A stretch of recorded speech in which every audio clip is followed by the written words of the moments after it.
Please make welcome to our Saturday show here at Aviation Nation, Stephen Christopher and Todd Rudberg. They are Undaunted Air Shows.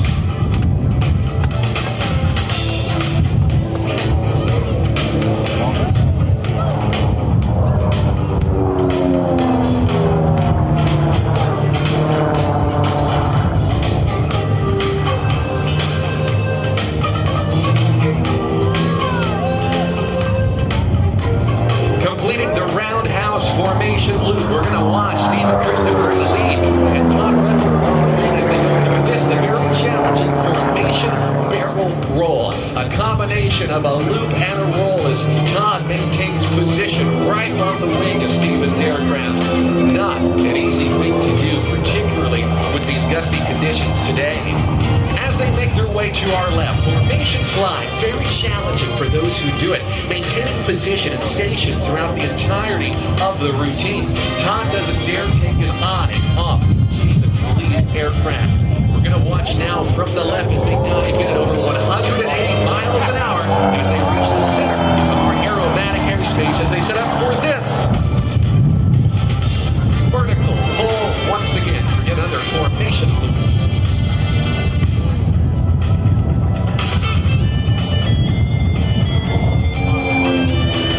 Just a few feet apart, let's put our hands together for the Undaunted Air Show's team. This is just the beginning of their high tempo aerobatic routine. The team's inspiration stems from the deep-rooted history of formation flying, initially developed actually back in World War I to maximize combat efficiency, and formation flying has since become a staple of military aviation. The discipline, the teamwork, and the precision required to fly in close formation, the same principles you're seeing right now, and they take a lot of pride in what they do. Let's watch now for the bottom-up pass as they work their way to the back stretch of our aerobatic box for a crossover break. Let's watch as they roll out. 3, 2, 1, and hit it. That's the switchblade.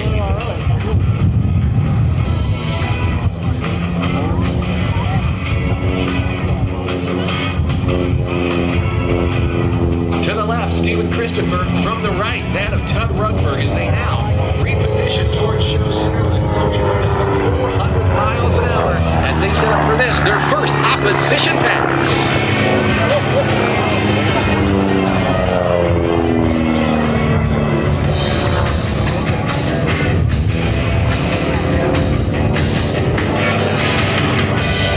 One of the most difficult parts of any formation routine is gluing it all back together. We're going to watch these two gentlemen as they use geometry, airspeed, and altitude to quickly rejoin back into the two-ship element formation. It is the flight leader's job to fly the formation of the flying wheel. Flight as one. It is the wingman's job to remain visually locked on to the leader's aircraft throughout the full formation routine. Very little time is spent anywhere but looking directly at the leader's aircraft as Todd's hands and feet stay very busy making continual minor adjustments to exactly where your boots are used.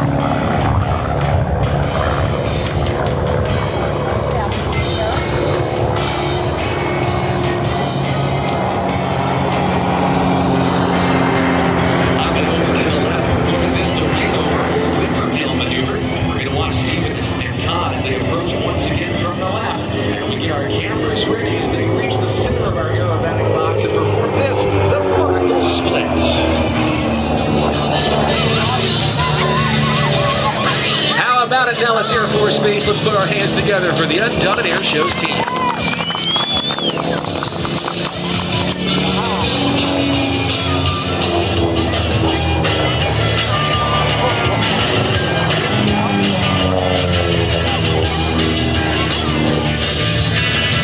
These aircraft flown by the Undaunted's team are high-performance machines. They're built for speed, agility, and endurance.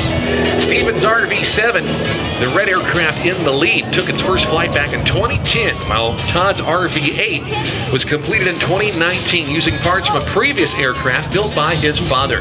They're powered by Lycoming IO390 engines, producing around 215 horsepower apiece. These aircraft have an impressive power-to-weight ratio and are actually capable of exceeding speeds of some 200 miles an hour, only burning around 7 to 8 gallons per hour. Almost as good as an economy car. They're not turbo. These are turbo. Probably what, 4-tone or a 6? Into the wing over once again, keeping this tightly choreographed routine directly at show center as they reposition into a new formation, the in-trail formation, as they now go up and over the top once more.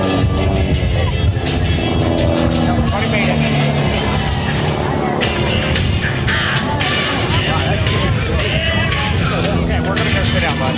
Good?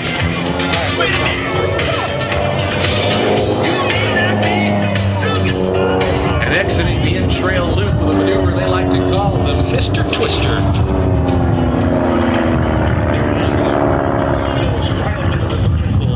Vertical split on the air show left.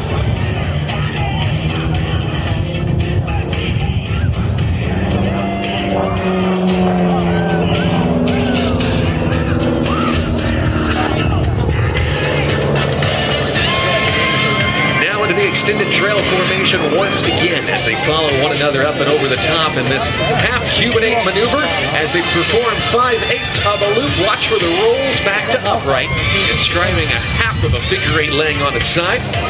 These guys using just about every inch of the aerobatic box out there as they maintain continuous back pressure as they work their way up and over the top.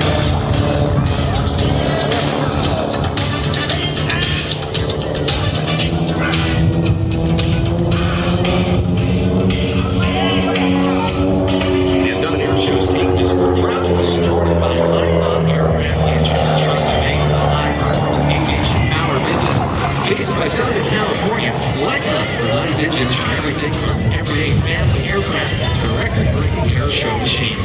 Their expertise is evident in Todd's RV-8, which achieved its historic Rhino air racing record thanks to its power and precision of a Lycon 2 Lycoming motor. In the sequence of maneuvers, we're going to watch them as they swap positions, allowing Steven to fly the wing now and Todd to fly the lead as they keep it going all the way through.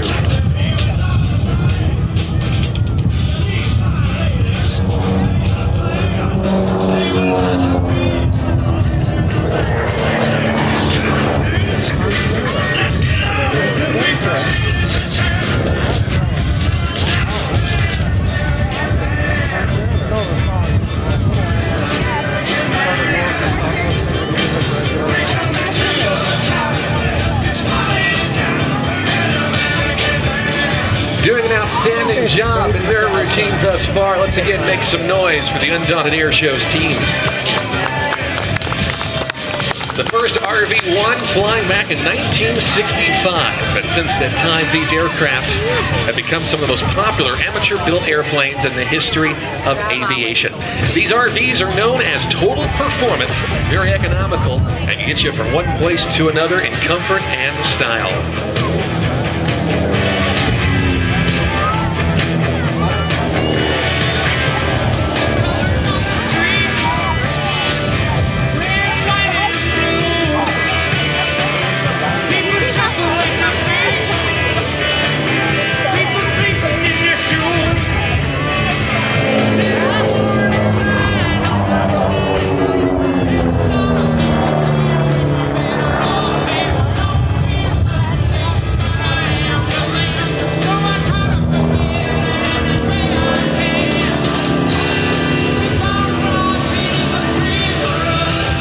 RV-7 and RV-8 aircraft that we're seeing today, both double seat configurations, and are in great for just about anything you want to throw at it. Setting up now another opposition pass right here at show center.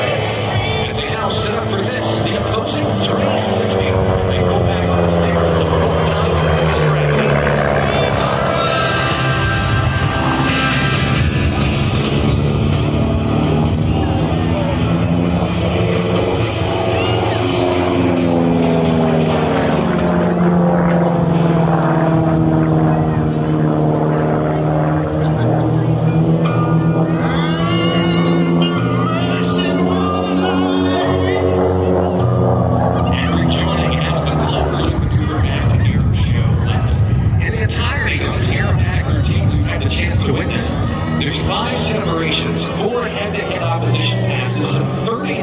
overhead maneuvers, and 2 lead changes. No other airshow team in place. You will see that much going on in just about 10 minutes time. They take a great deal of pride in what they do. Stephen and Todd would like to extend a very big thank you to the Aviation Nation Air Show Committee for the invitation to fly for you this weekend, and the great people of Las Vegas, Nevada, for their excellent hospitality.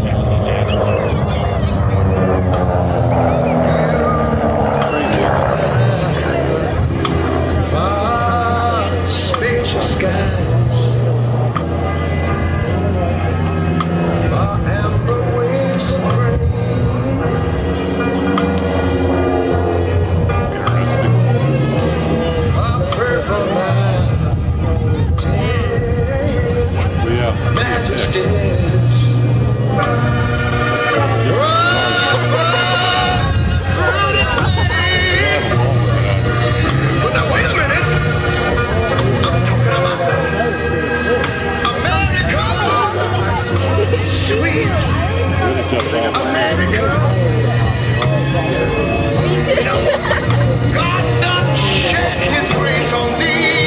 The team now making their slow to their approach speeds as they recover out here at Nellis Air Force Base on runway 03. And as they do so, I hope that you will join me in a very nice round of applause for Stephen Christopher and Todd Rudberg of the Undaunted Air Show's team.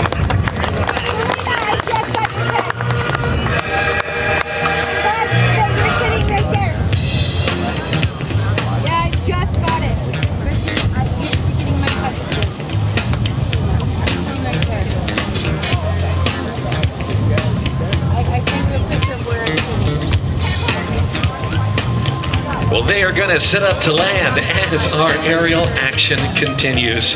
If you're looking to experience the show today in some comfort and style and looking for maybe perhaps a bit of an upgrade for your experience, there's still time today to purchase your Air Show Network VIP experience. The Flightline Club offering comfortable reserved seating with your own table of 2 or 4 seats directly on the flight line, complete with a complimentary lunch buffet and beverages served throughout the day. You can also check out the premium box seats, offering a dedicated seat right on the flight line with quick access to concessions and dedicated restrooms. They both offer come-and-go access throughout the day, and great seats are still available. You can purchase your tickets online on your smartphone at aviationnationlv.com or by visiting the entrance with the blue feather flags. Our thanks to Air Show Network. Well, as we enjoy the day today, we want to make sure you're getting tons of great pictures and videos, and you're using the official hashtag of the weekend, and that's hashtag Aviation Nation. And whether it be Facebook, X, or Instagram, we'd love to see your content and the show is experienced through your point of view. So be sure to hashtag Aviation Nation on all your social media posts. As we get the 2 Vans RV aircraft of the Undaunted team recovered out there, we are going to continue with our next performance. And taxiing out right now is one of the world's first combat jet aircraft. And it is the de Havilland DH-115 Vampire, and is flown today by that of Jerry Conley from Crestview, Florida.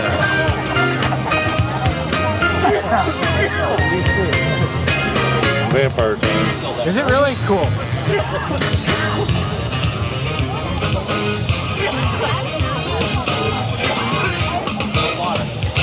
Operated by the Royal Air Force as a frontline fighter from 1945 through about 1953, there was a new sound in the skies of Europe that would ever change aerial combat and ultimately commercial air travel.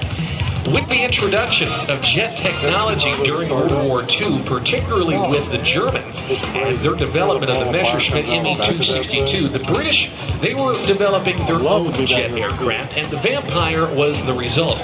It is powered by a de Havilland Goblin turbojet engine, where it produced around 3,350 pounds of thrust, and could actually excel this aircraft, this 1940s design, upwards to around 550 miles an hour.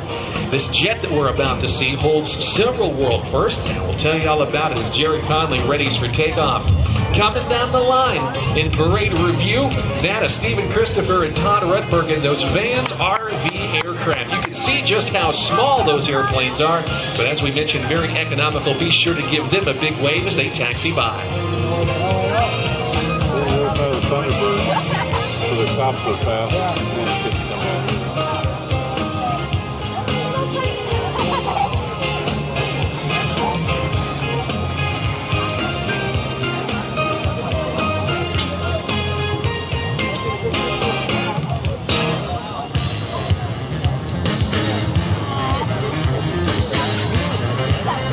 Like this area. In the livery of the Swiss Air Force, this particular Vampire was operated by the Indian Air Force, one of only about somewhere in the neighborhood of 30 nations that operated this aircraft. And today, civilian-owned and is one of many Vampires that Jerry routinely flies. He likes to call this one Vampy 5.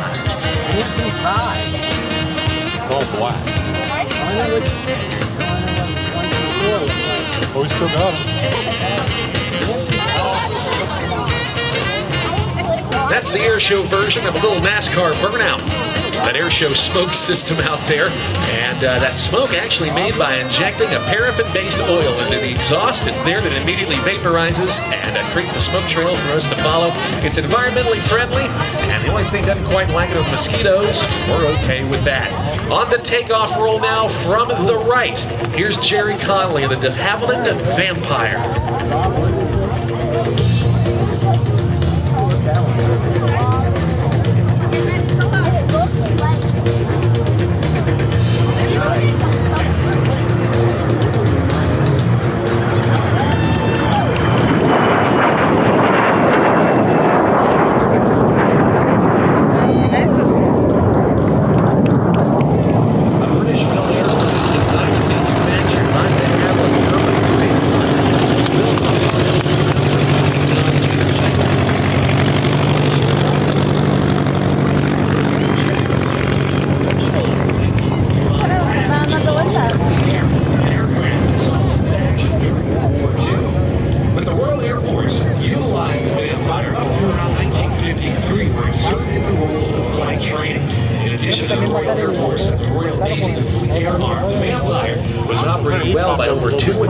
Air arms and air forces internationally.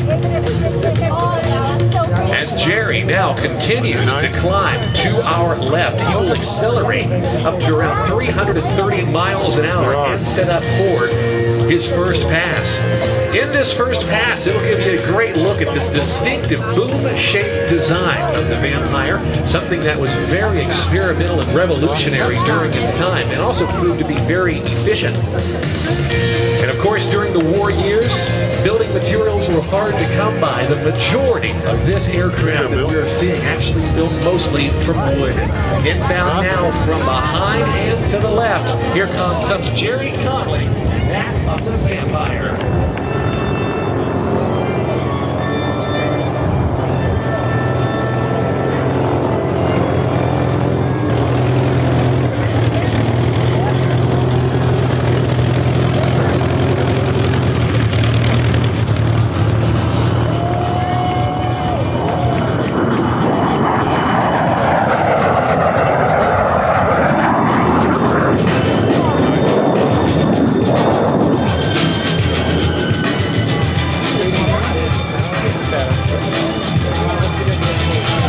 I mentioned earlier, the de Havilland Goblin turbojet engine powering this aircraft. This was the first jet built by the British de Havilland Company, and boy did they get it right. With a top speed of some 550 miles an hour, it was very cutting edge during its time, setting numerous records and world firsts.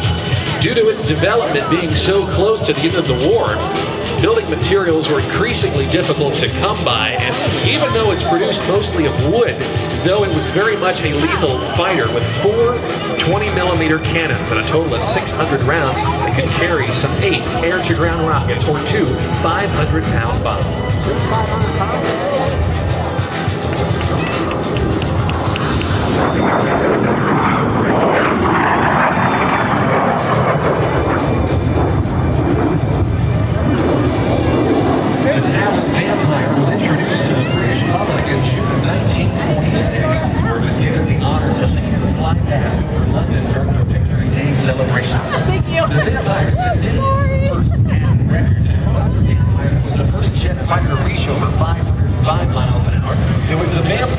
the world's first jet aircraft, and it was the Vampire that became the first jet to successfully cross the Atlantic Ocean.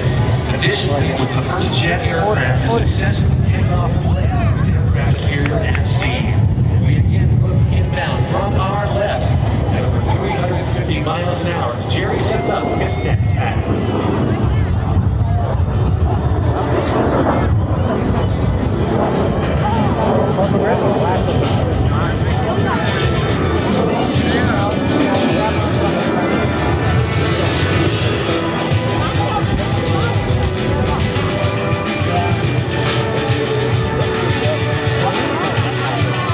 Later variants of the Vampire featured a tandem seat cockpit allowing for a pilot and a weapons instructor, or in the flight training role for an instructor and a student. And depending on whose history book you reference, around 4,000 of these aircraft were produced. And this one today, the real deal, one of only around 6 or so flying in the United States. Right over like the top of the Thunderbird. There's like 2 or 3 of them. See what they have with the dog? Yeah, Bearcat and Fist. And then I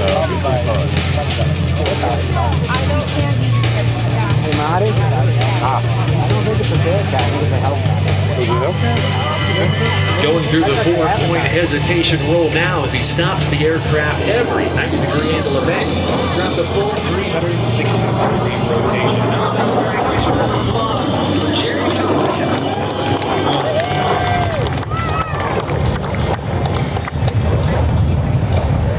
It was the Allen Vampire that set a world record by British pilot John Cunningham in March of 1948, where it reached a new altitude of some 59,446 feet. You have to consider that it was that during its time that 50,000 was considered outer space.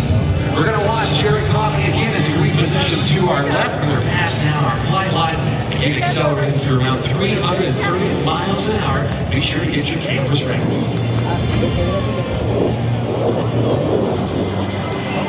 Right down on the deck.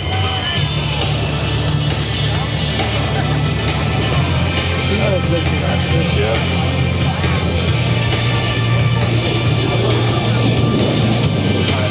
What's going on with Tino anymore?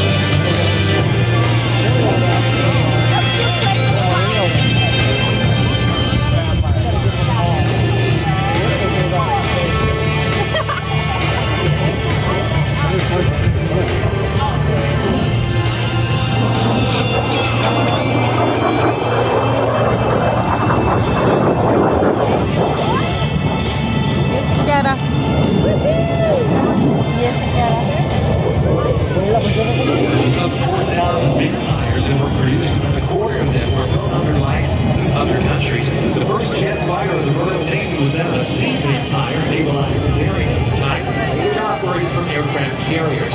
The Vampire was later developed into the DH-115 dual-seat version, and later the DH-112 Venom ground attack night fighter.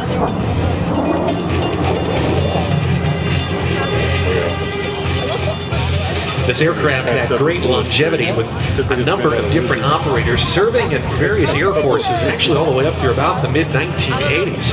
The Swiss Air Force being the last Vampire operator, retiring their fleet of Vampire FB-6s and T-55s from active service as late as 1990.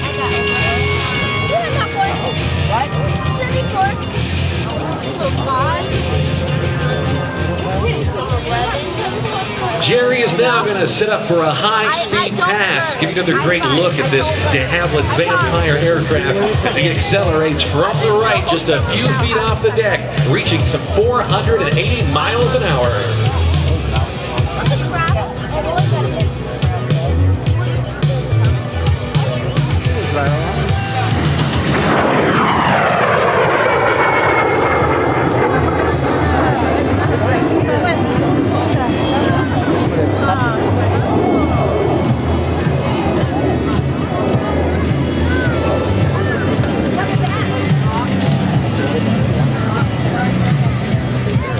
Its unique shape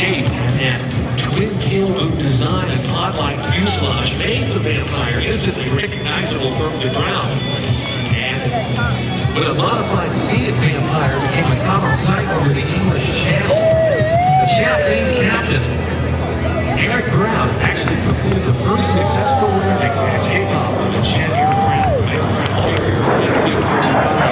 Another great look of that of the Hamlin Vampire. Let's put our hands together, ladies and gentlemen, for Jerry Conley and his performance.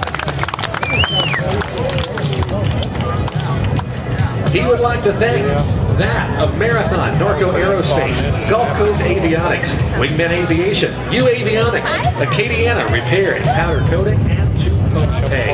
You can learn more about Jerry Conley and the Vampires that he flies by visiting him online on his social pages at Vampire Air Show. North?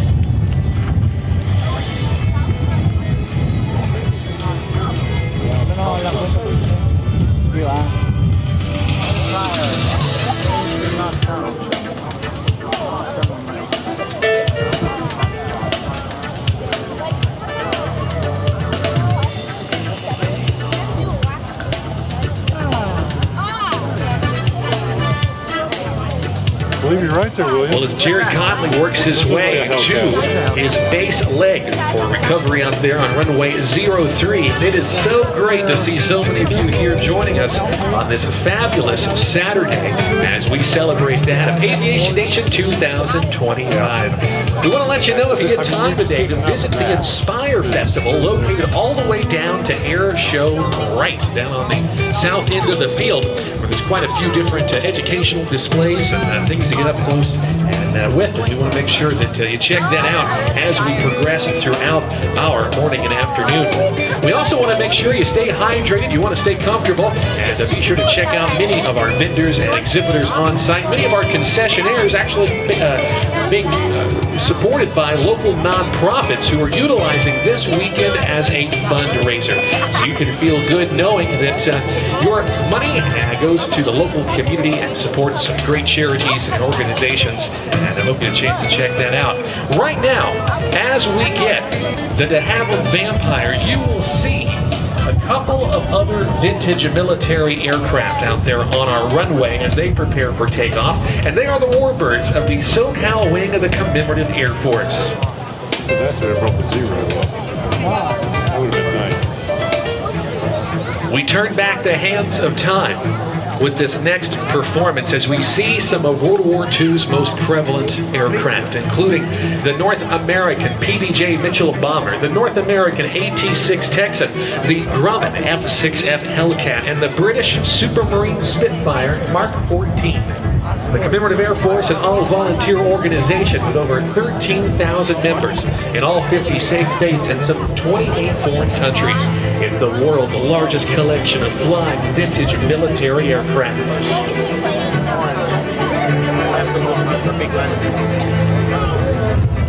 In just a moment, we will see this display.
Mitchell as it works to simulate attacking targets in mainland Japan. Having launched off an aircraft carrier, the famous Doolittle raid raised the morale of the home front and sent a message to the Japanese. And while their Air Force brethren and the aircraft of the B-25 Mitchell served in every theater of the war, PBJs, like the one we're seeing today, were used extensively in the South Pacific to attack enemy shipping and air bases. Extremely popular with their crews, PBJs proved rugged, dependable, and lethal. Inbound from the right, the PBJ giving you a look of what the Japanese would have seen on that day of April 18, 1942, as part of the Doolittle Raid as they worked their way inbound from the right.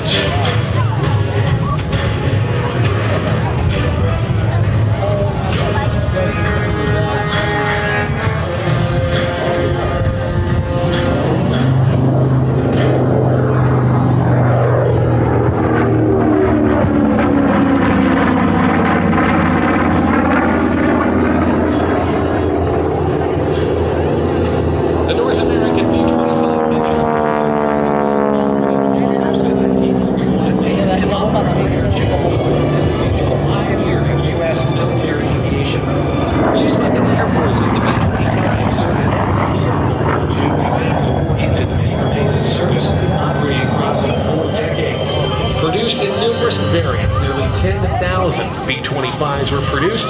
This was North America's first, North American Aviation's first ever twin-engine bomber.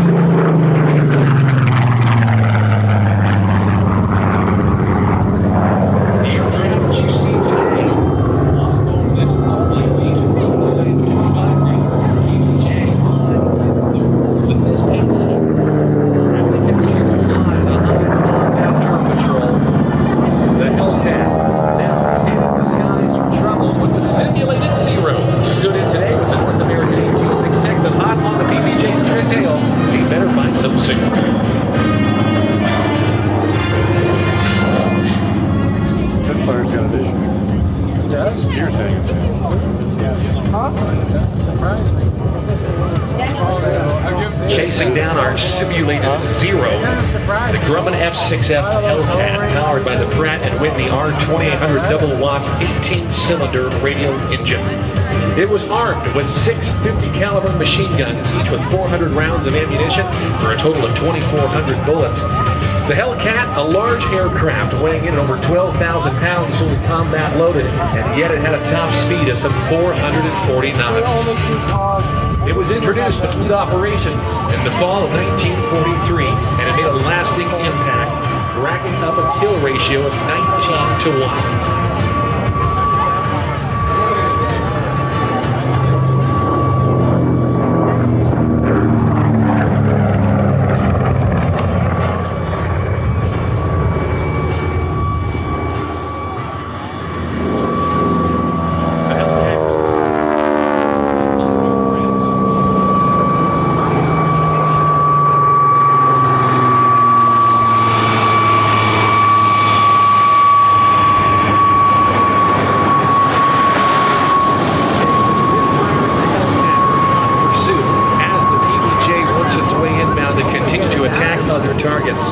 This particular PBJ that we're seeing today was completed in March of 1945 and transferred to the U.S. Navy and underwent a conversion from a B-25 to a PBJ.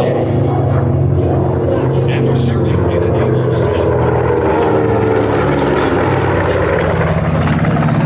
it was purchased that summer in the St. Louis Flying Service. After it was restored to flying condition in 1981 and purchased by the Covington Air Force in 1985.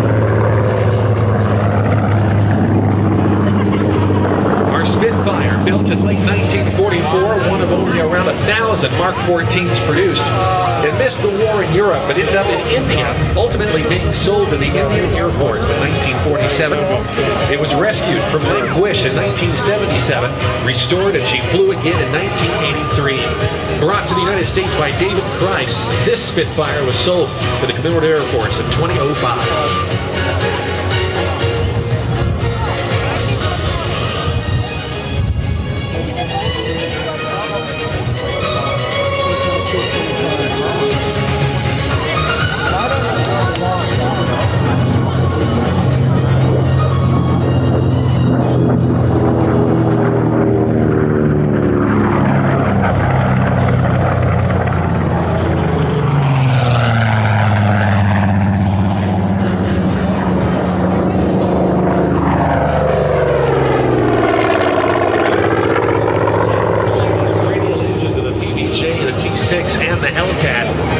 It's that of the Rolls-Royce Griffin engine on the Spitfire Mark 14.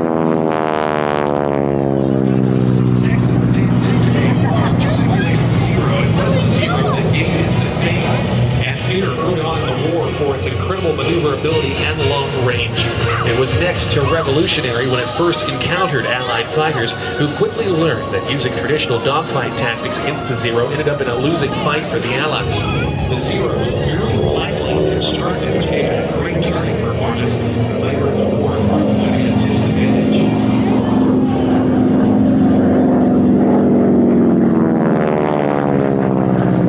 The North American Advanced Trainer AT-6 that we are seeing today, this one of over 10,000 produced to train our Allied pilots during World War II.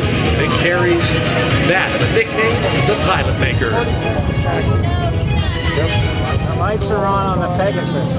Our PBJ today being flown by Mike Donut Holmes and Roland Fogel as they now lead this three-ship formation inbound from the right. Take a look from the SoCal wing of the Commemorative Air Force. They are the Warbirds.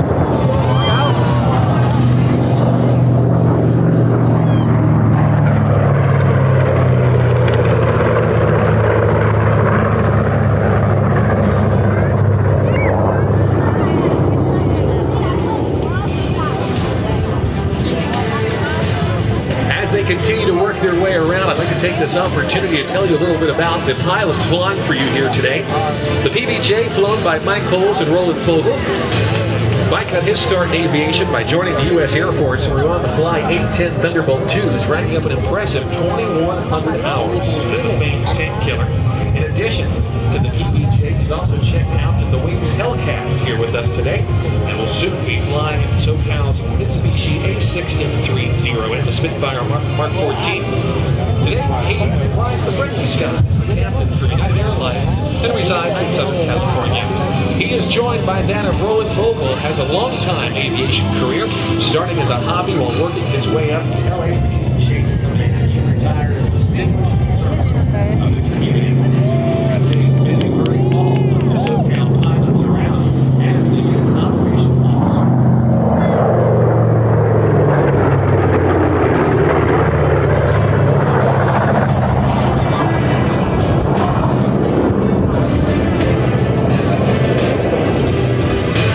Spitfire today being flown by Jason Solms. He's been in love with aviation his entire life and obtained his pilot's license at a very early age and became a certified mechanic, an A&P. He's also an accomplished RC pilot and has been a successful Rhino air racer in the National Championship air races. For his real job, he flies and turns wrenches on corporate Gulfstream jets, and he resides also in Southern California. Our Hellcat today being flown by Rob Lips-Hertberg, a former F-16 driver. He got the Aviation Warbird bug after attending this very air show many years ago. He will soon be flying the Spitfire Mark 14 as part of the organization, and today works as a defense consultant and lives here in Las Vegas, Nevada.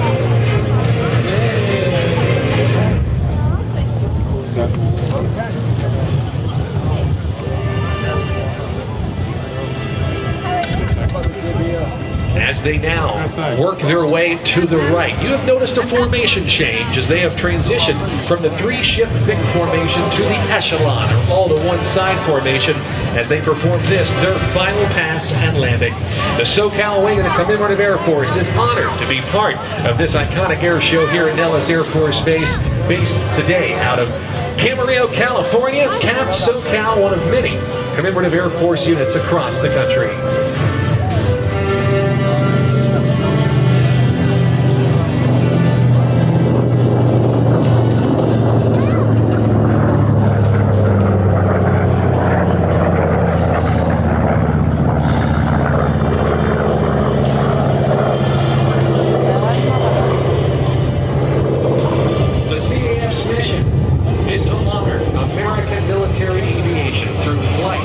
tradition, and remembrance. More than just a collection of airworthy warplanes from the past, the CAF's fleet of historic aircraft, known as the Ghost Squadron, recreate, remind, and reinforce the lessons learned from the defining moments of American military aviation history. To learn more, and perhaps join this all-volunteer network of aviation enthusiasts, we encourage you to stop by the CAF SoCal aircraft here in the hot ramp today and speak with the crew. You can also visit CAF SoCal online and on social media at CAF SoCal. As our aircraft prepare to land, please know that we do not fly these aircraft to glorify war, but rather to remember the sacrifices by our veterans, to share their stories.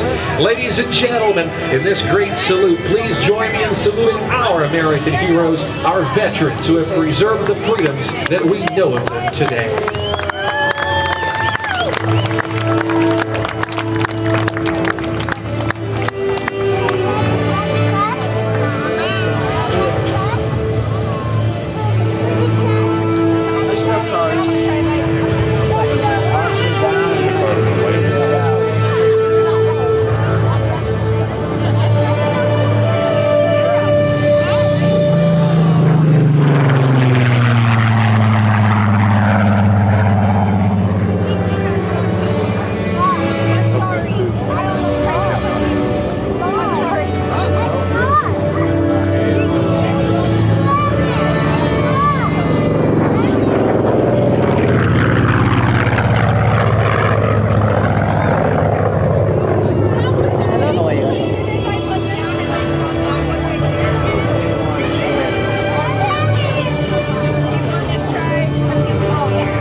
How about a very nice round of applause for the pilots, Mike Holmes, Roland Fogel, John Inglesby, Rob Herbert, and Jason Solms, the Southern California wing of the Commemorative Air Force.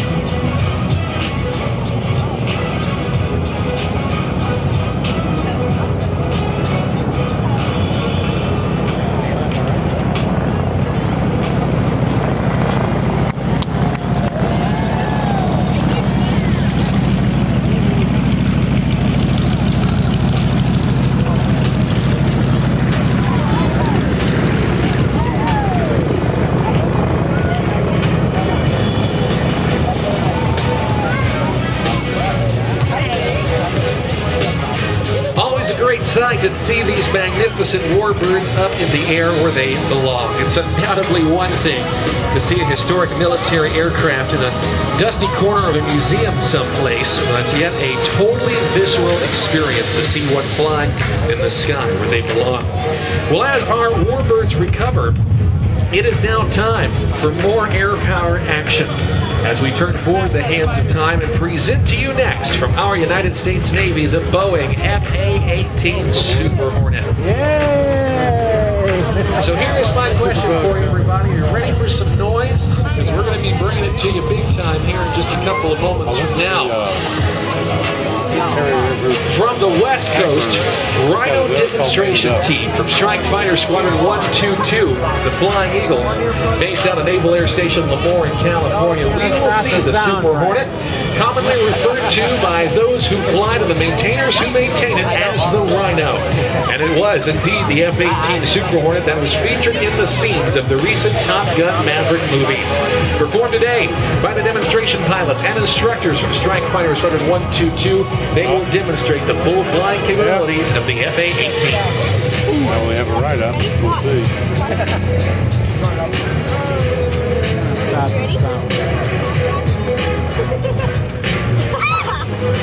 Hey, where are they going with this thing?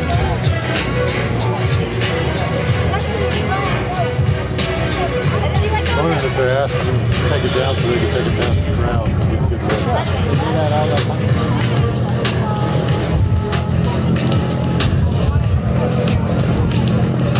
They are going to set up for their full profile and demonstration today, which features about 15 minutes of high energy and low level afterburning power, again showcasing the FA-18's ability to operate in the tactical environment. Our warbirds working their way in, and they'll be taxiing by in front of you, and as they do so, they will not be able to hear you, particularly with the canopies closed and the engines going, but they will be able to see you, so be sure to wave your hands and hats up high in appreciation for their outstanding warbird performance for us here today. This year at Aviation Nation 2025, we celebrate heroes in aviation. We have several as part of our show. We're telling you a little bit about our air boss, Kelly Hudson, who resides from right here. She is actually the United States' first ever certified female air boss, keeping this entire three-dimensional picture happening. Cadillac air traffic control, a couple of different types of rules and subsets. And I'll tell you, it is a very technical job indeed. With Kelly at air shows around the country. Right now, we stand by as we get ready for today's performance by the FA-18 Super Hornets.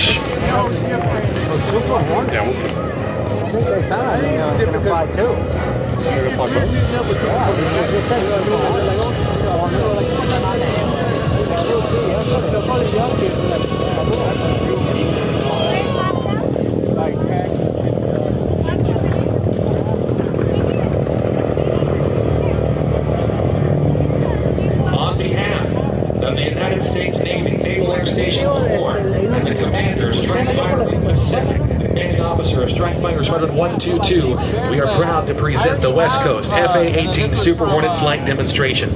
Intended to replace the retired F-14 Tomcat and aging Legacy Hornets, the Boeing-built FA-18 Super Hornet is the Navy's frontline tactical aircraft. Known as the Rhino, the Super Hornet builds on a combat-proven design of the original Hornet with improvements such as a 30% larger surface area, larger payload, longer range, and increased weapons lethality. The aircraft performing for you today is the F model, which incorporates a two-seat cockpit to accomplish all phases of the assigned mission.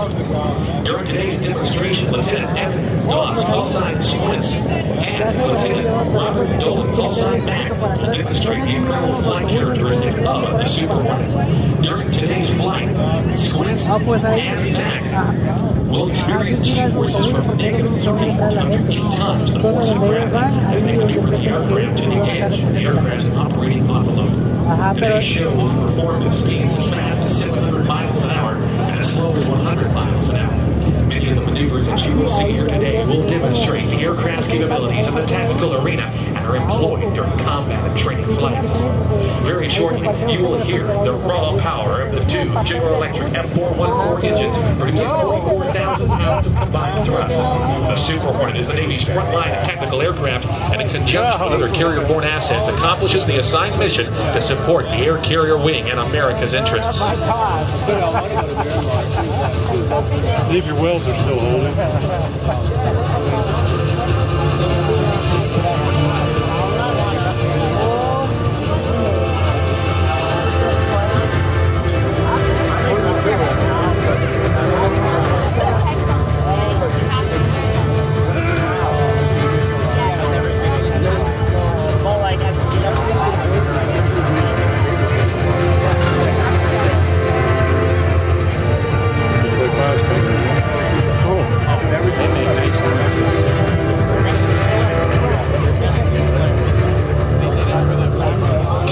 Today's demonstration, Lieutenant Goss and Lieutenant Dolan will execute a low transition takeoff and reposition the setup for the dirty hole.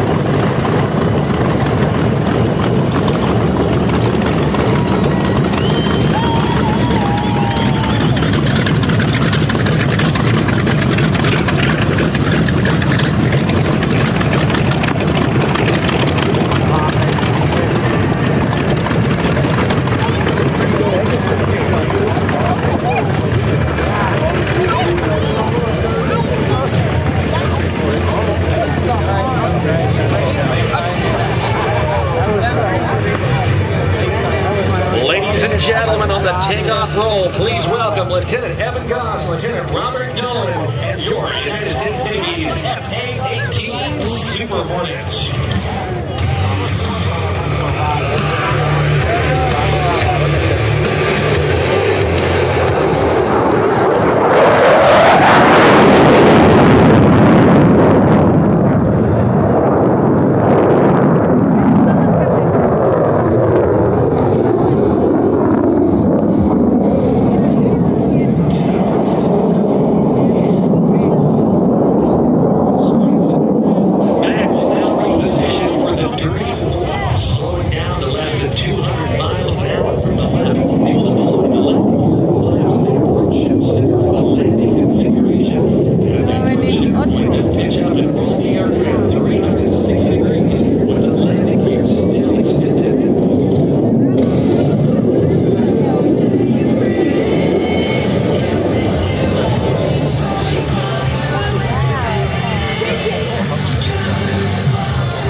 Inbound now from the left, and A-18 Super Hornet, the Rhino turning wrong.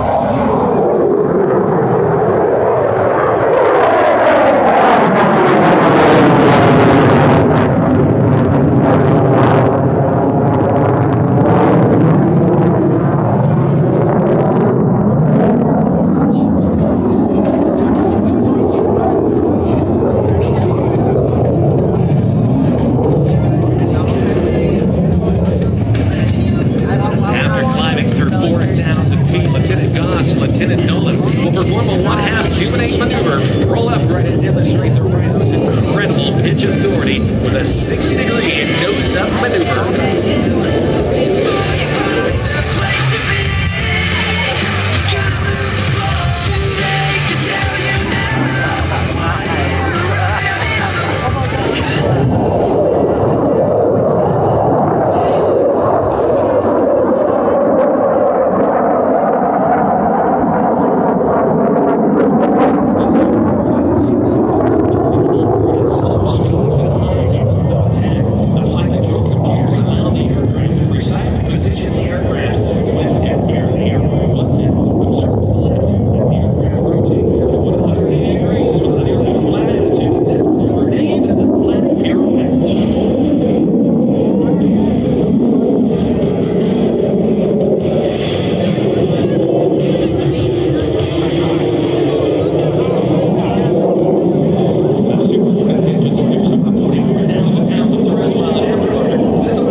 Of nearly Mach 1 or the speed of sound. You may even notice a buildup of white vapor around the fuselage as they flirt with the sound barrier. As Squints and Mac pass show center, they'll be traveling at a speed of nearly 700 miles per hour.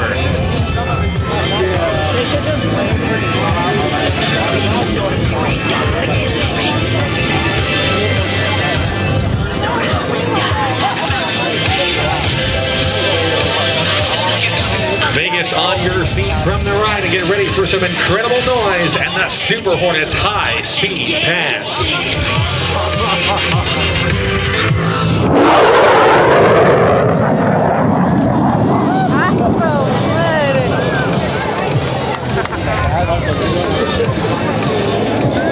La trato que ya había pasado.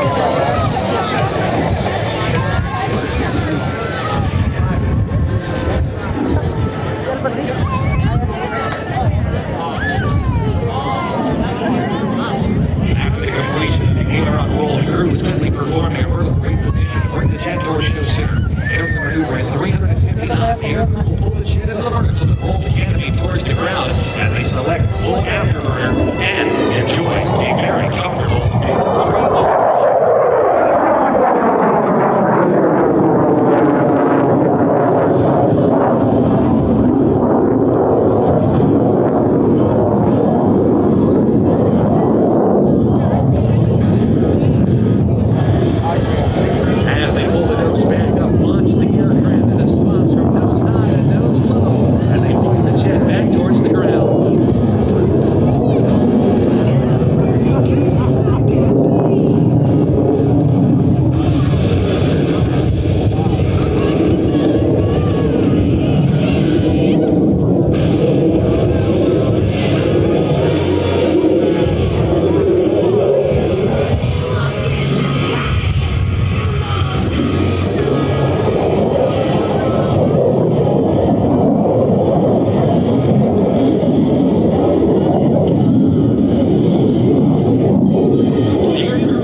Setting up for a high alpha pass. This maneuver will showcase the incredible slow speed characteristics of the Super Hornet.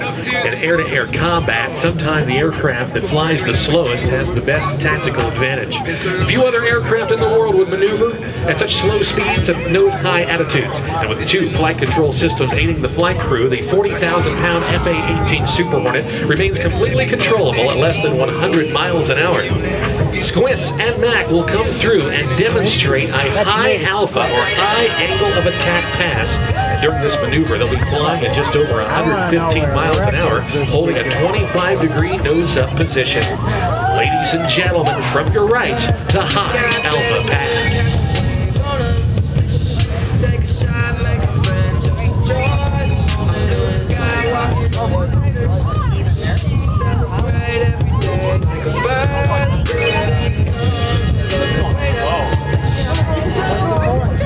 We take this opportunity to go up live to the cockpit with both Squints and Mac to see just how slow they get going.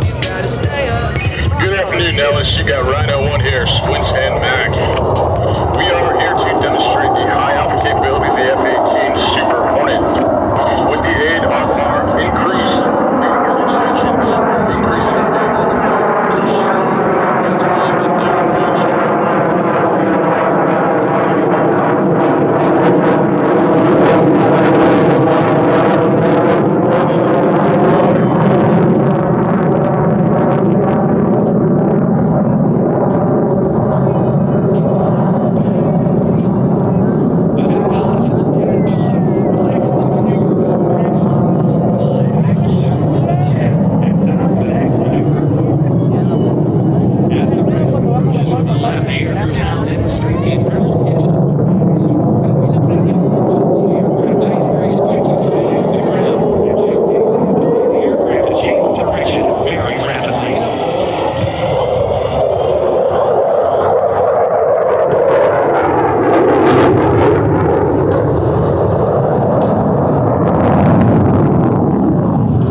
setting up another high-speed pass from the right. Watch as they approach nearly 700 miles an hour, just shy of the speed of sound.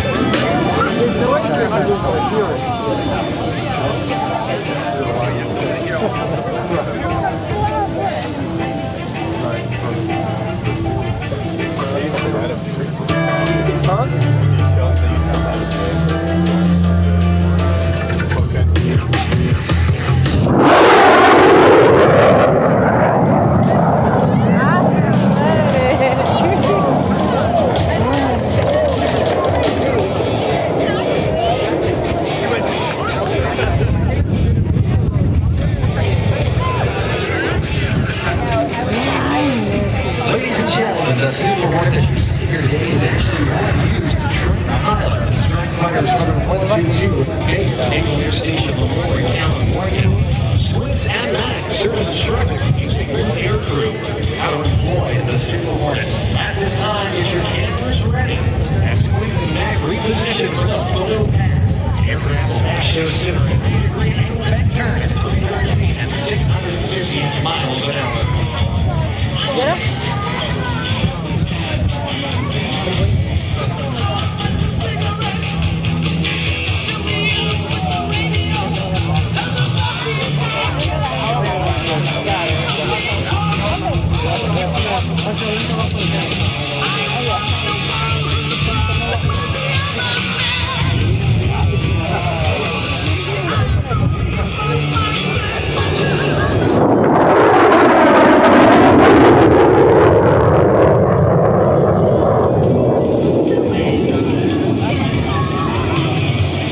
Many talented and dedicated young men and women to maintain, fix, and fly these aircraft. Please help us thank the entire Flying Eagles maintenance team and the maintenance personnel here at the show today.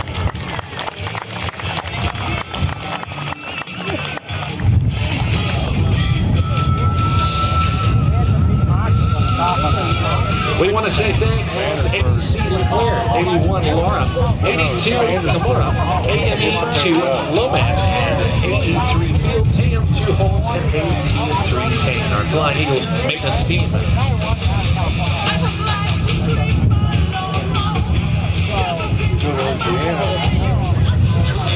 And if you look out directly in front of us over the mountains, you'll see a lot of rocks.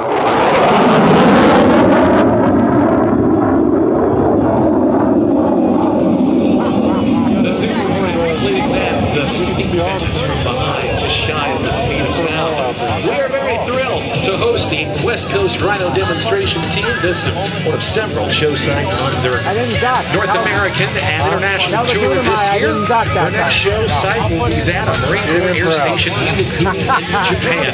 Here in the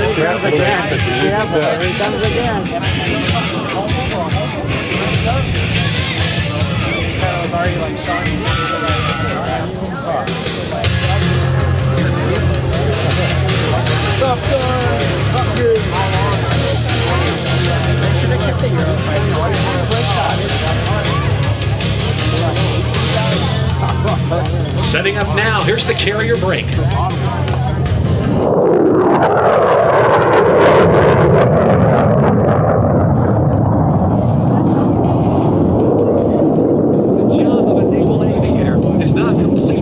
Aircraft is back aboard its floating home. To approach the aircraft carrier is often one of the most dangerous parts of a naval aviator's mission. Landing their aircraft at 130 miles an hour just on a few hundred feet of floating steel is extremely challenging and a great matter of pride. At 500 feet, like we've seen just a couple of moments ago, the pilot will overfly the ship and execute a 180-degree reversal turn, allowing the aircraft to bleed airspeed and to quickly extend the landing gear, flaps, and the tail hook. This method allows aircraft to quickly be sequenced into the downwind for landing. Even though aircraft carriers are some 1,100 feet long, they appear from the air as small as a postage stamp, and in order to land in an area 1/10 the size of a normal runway, carrier aviators must touch down between 4 wires stretched across the deck of the ship. In order to accomplish this, they use an optical landing system known as the ball. And during the final approaches of the approach, the landing system officers, or paddles, work together as a team to get the aircraft safely on deck.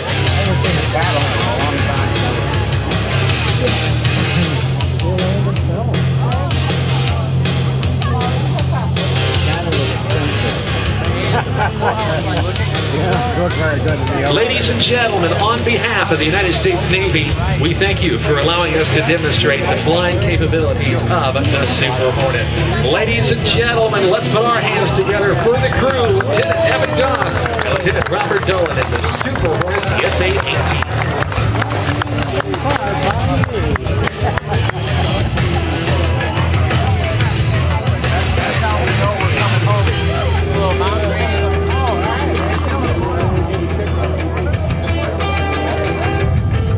Nothing better than having one of the Navy's top guns of naval aviation represented here at the 2025 Aviation Nation Air Show. Hey, I want to send a very big hello to all of you down at the Air Show Network VIP experience, including our friends at the Flying Flag Club and also our premium box seats. Make sure you all have a good time. Now, see YouTube podcast and sit in your area so all of your fine friends and family who are around can have a nice view. Of course, you too can experience the air show in great comfort with the VIP experience from the Air Show Network. The Flightline Club offers a reserved seat or a table of 2 seats directly on the flight line. Buffet, beverages all day as well. Both the Flightline Club and premium box seats offer come-and-go access all day. Great tickets all day. You can get your tickets at aviationnationlp.com by visiting the entrance to those locations with the blue buttons. Well, right now, ladies and gentlemen, it's time that we change up the pace as we go from high-performance afterburning aircraft to one of these heavy lifters of the United States Air Force. And this being a boost aero refueler. For the USAF is the Boeing KC-46A Pegasus. ¿Eso va a pasar ahorita? It is on the takeoff roll. Yeah.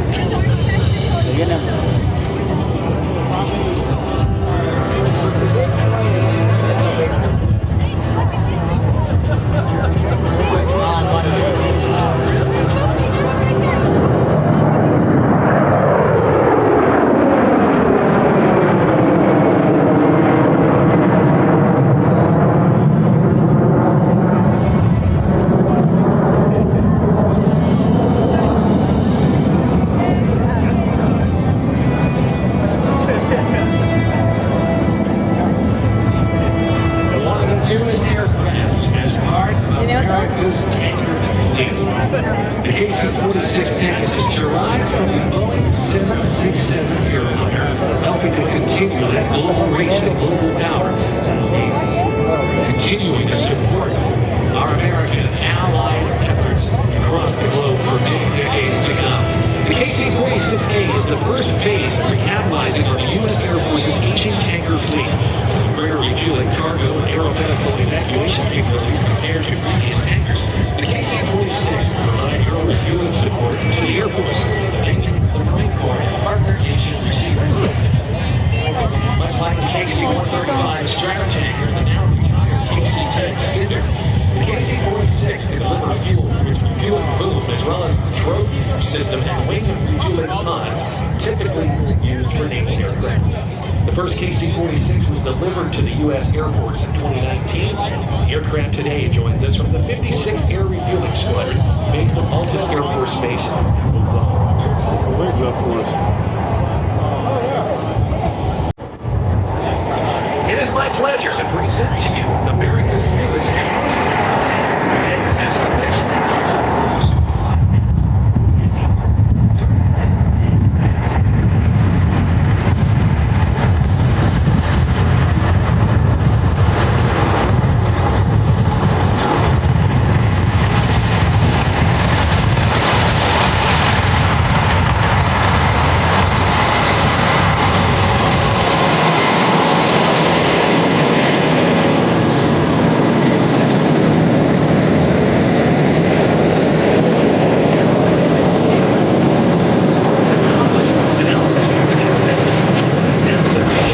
They're going to give you an amazing demonstration of this at just a mere 1,000 feet above the ground. To start off today's demonstration, the crew from the 56th Air Refueling Squadron and the 730th Air Mobility Training Squadron will perform a high-speed pass with the boom deployed. Be sure to get your cameras out and at the ready, as this will be your best photo opportunity to capture a picture of the KC-46 in flight. Speaking of him, he was doing work with the 22 team. And when he came by, because we were talking about when he built that airplane. When he came by, he was 22 stopped in front of him, and then the little wing went with this, I was like, now that's pretty cool.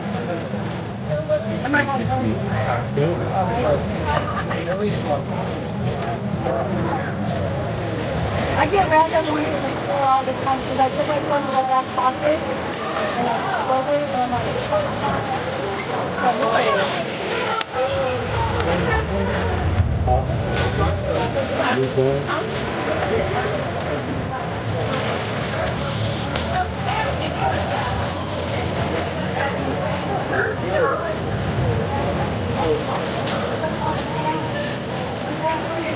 And down from the right, the newest aerial tanker for the U.S. Air Force, the KC-46 Pegasus.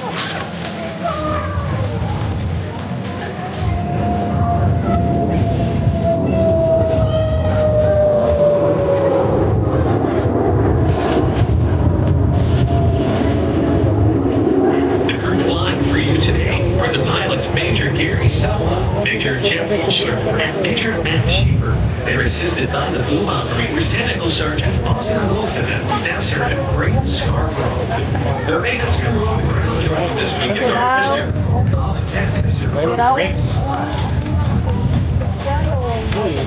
The 97th Air Mobility Wing at Altus Air Force Base, Oklahoma has the Intermission, World C-17, KC-135, and KC-46 pilots, loadmasters, and boom operators. Every year, over 2,000 students graduate from the rigorous aircrew training at Altus.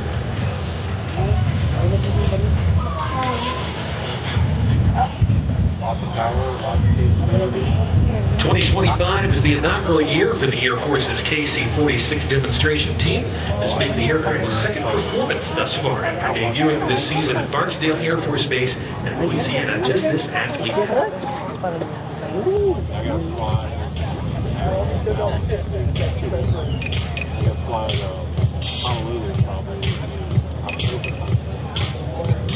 The KC-46 is now maneuvering for its landing attitude demonstration. The Air Force took its first delivery of the KC-46 back in 2019 and now has around 8 airframes in service.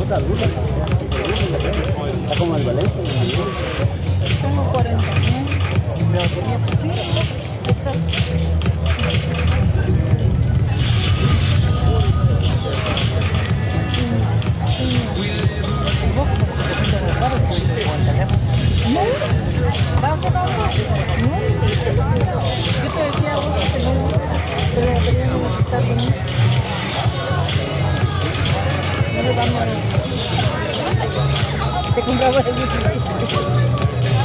The aircraft based on the Boeing 767-200 airliner is basic crew is 2 pilots and a boom operator with an advanced refueling boom, new aerial tanker aircraft driven by a fly-by-wire control system, as well as an integrated hose and drogue system. The KC-46 can offload fuel to most receiver-able aircraft, including U.S. Air Force Navy Raptor and Undaunted aircraft.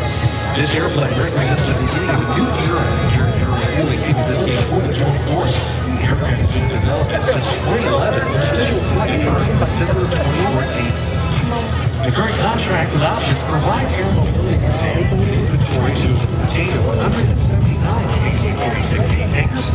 The first Pegasus was delivered at the Covington Air Force Base in Kansas in January of 2019. The KC-46 is now maneuvering for a low speed path within about 10 feet of the runway surface. This landing demonstration is performed to show student pilots the proper landing picture for safe touchdown.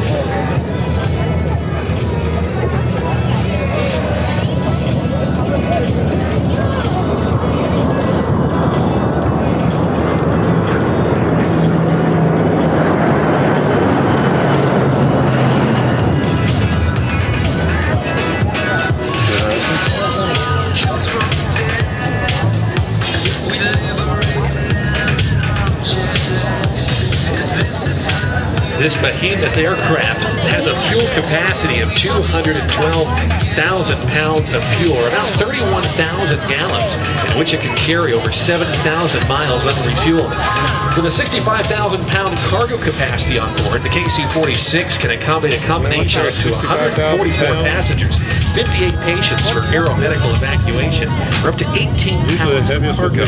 Boasting a wingspan of 156 feet 1 inch, she can reach weights of 415,000 pounds. It is equipped with 2 Pratt & Whitney turbofan engines. They produce about 62,000 pounds of thrust each and can carry the Pegasus to top speeds of 570 miles an hour and upwards of some 40,000 feet.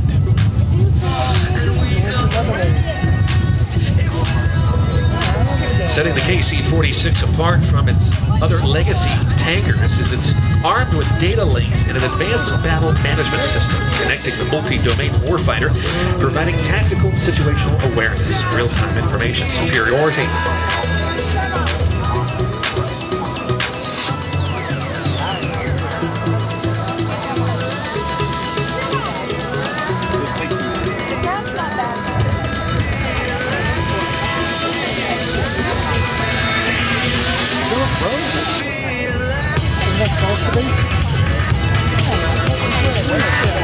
Unlike conventional tankers, like the KC-135 Stratotanker and the now retired KC-10 Extender, it was previously where boom operators would lay on his or her stomach in a pod located at the rear of the aircraft and actually fly using a series of hand controls. That boom is in the receiving portion of the receiver aircraft. Today, the KC-46 is equipped with what's known as a remote vision system, or RVS, allowing boom operators to perform refueling from a console screen located inside the aircraft.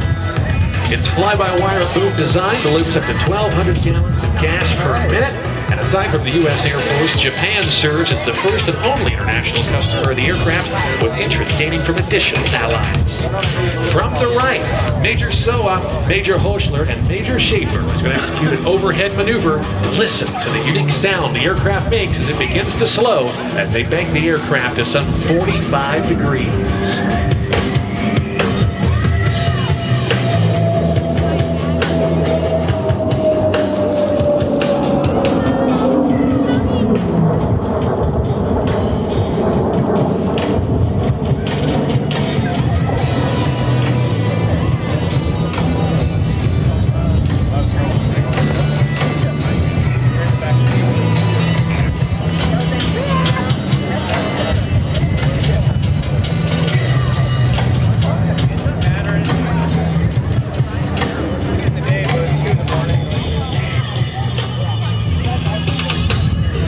Major Solon, Major Hushler, and Major Schaefer are now slowing the Pegasus to prepare for a final approach to full stop landing. With a full crew brief alongside Technical Sergeant Wilson and Staff Sergeant Scarborough, they prepare the aircraft for landing. Picking up the proper sight picture, the crew establishes a 180-degree downwind leg of the landing pattern as they prepare for the base leg 90 degrees from final approach. Once established, the aircraft will approach at its final approach speed of approximately 140 knots, or about 160 miles an hour. Watch behind us as the landing gear and the flaps extend as they approach from the right.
All the maneuvers that you have seen here today are examples of those flown by our operational air crews on a regular basis as they provide highly responsive and flexible air refueling capabilities for America. We hope you've enjoyed today's performance. Please like and follow the team on Facebook and on Instagram, and be sure to tag your post at KC-46 Demo Team. This concludes today's demonstration, and on behalf of the men and women of the United States Air Force Air Education and Training Command at Altus Air Force Base in Oklahoma, they thank you for being with us today and hope you've enjoyed this brief look at the KC-46A Pegasus, America's newest aero refueler, which will continue to provide rapid global mobility for America today, tomorrow, and well into the 21st century. Ladies and gentlemen, for the 2025 Aviation Nation Air Show, let's give it up for the KC-46 Pegasus.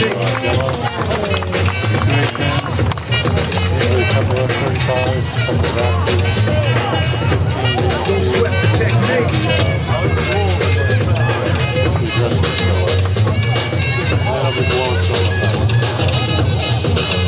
Let's face the hits. Check the file. Let's see who fits the down check the style.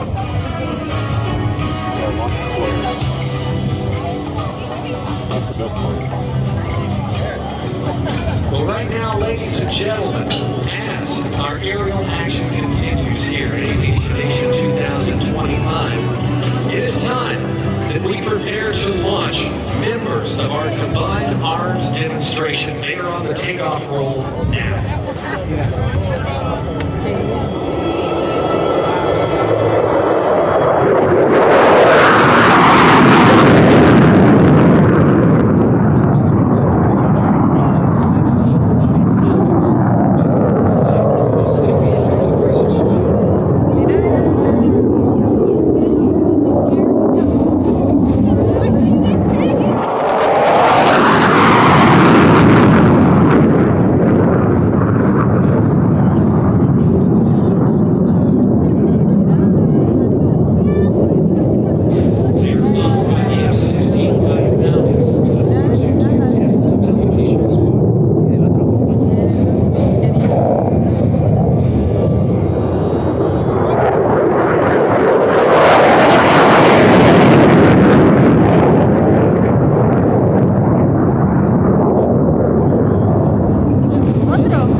Evaluation Squadron as they now lift from the Jolly Pad located to our left. Also on the takeoff roll, the A-10 Thunderbolt 2s, better known as the Warthogs.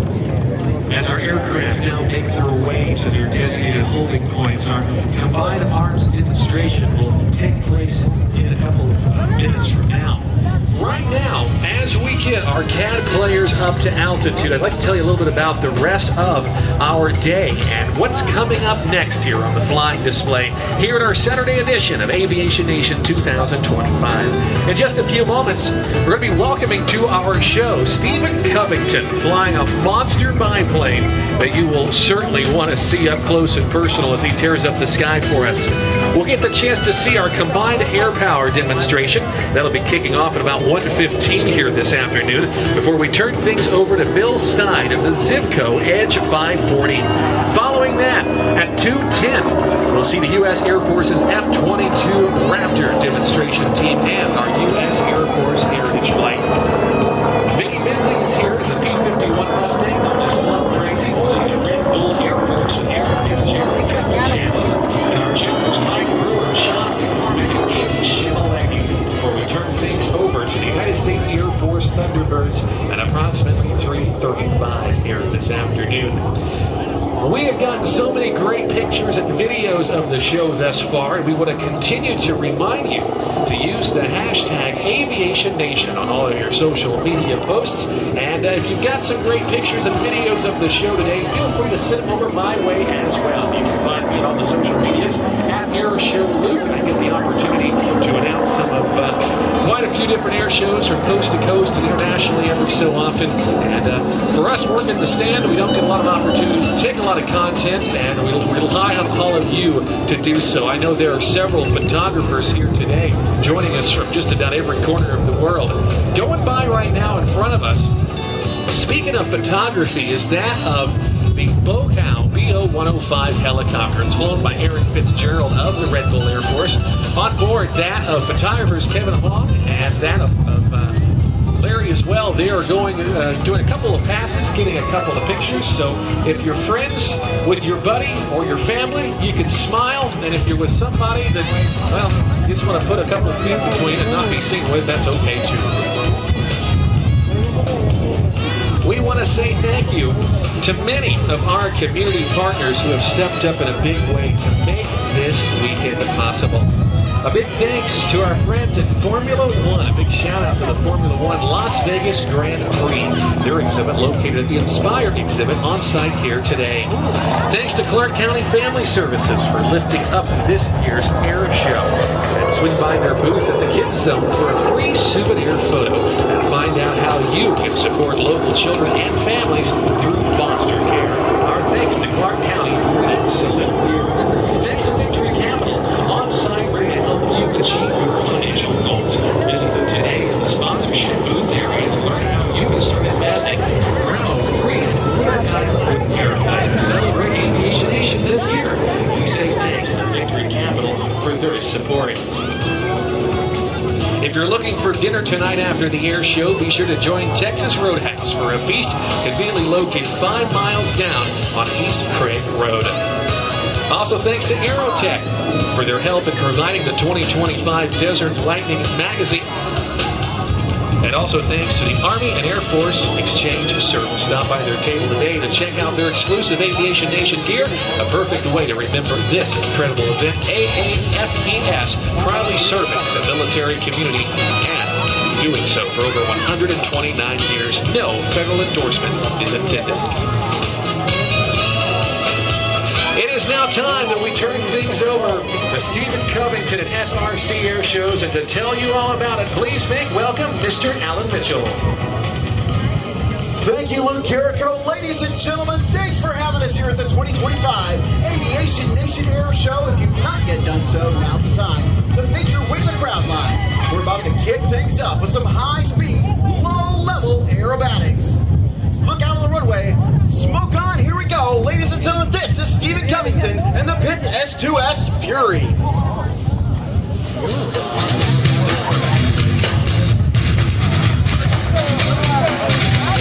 Stephen Covington is the man inside the machine, coming to us from Longview, Texas, with his knife-edge takeoff. The Pitts S2S is a purpose-built aerobatic aircraft and dominated aerobatic competition in the 60s and 70s up until we got planes like the Red Bull Edge 540, which you're going to see in a little bit. Bill Stein is also flying the Edge 540. Those monoplanes.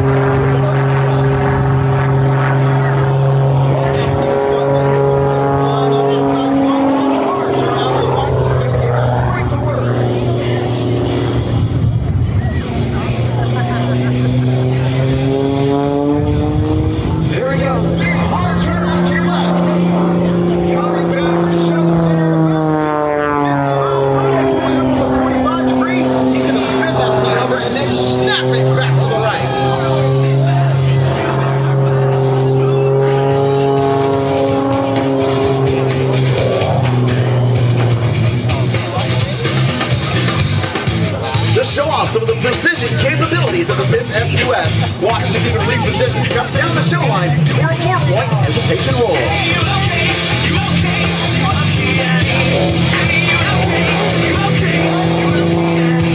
The first half of this act we call the basics. These are all the numbers that first got into aerobatics. Now watch as Stephen goes up into the vertical. He's going to climb up to the top, stand on that rudder pedal, and give us the hammerhead turnaround.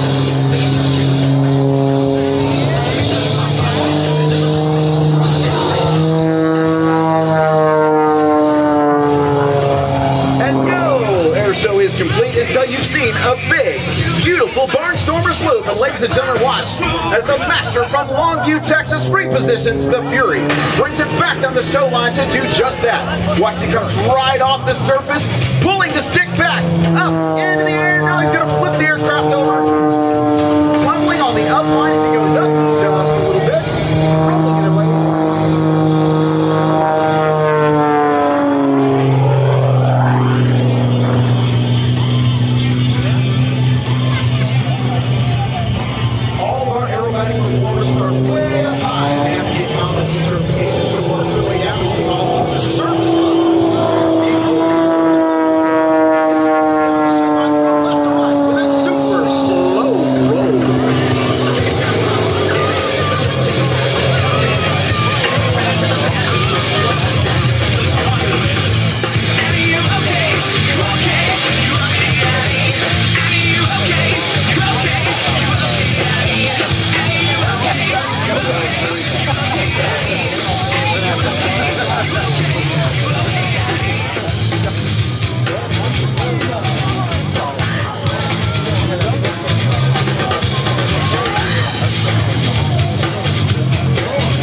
Stephen's coming to us from Longview, Texas, and this Pitts is number 11 of only 17 factory-built S2S aircraft. In 2014, this plane was completely torn down to the nuts and bolts and completely modified. It has a monster Lycoming AEO 540 engine in it.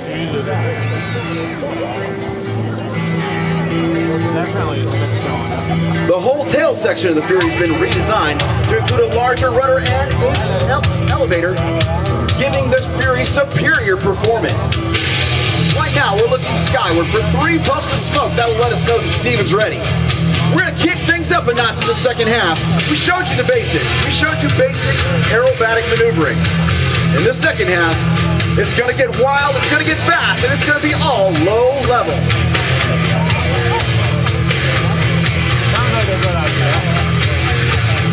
Stephen did not grow up in an aviation family. His love of aviation came to him as an adult after watching the movie Tora Tora Tora.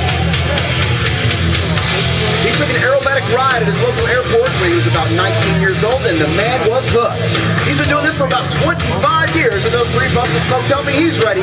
From 2,500 feet above Nevada, are you ready? Here we go, spinning back down toward terra firma. Ladies and gentlemen, this is SRC Air Shows and the Pitts S2S Fury.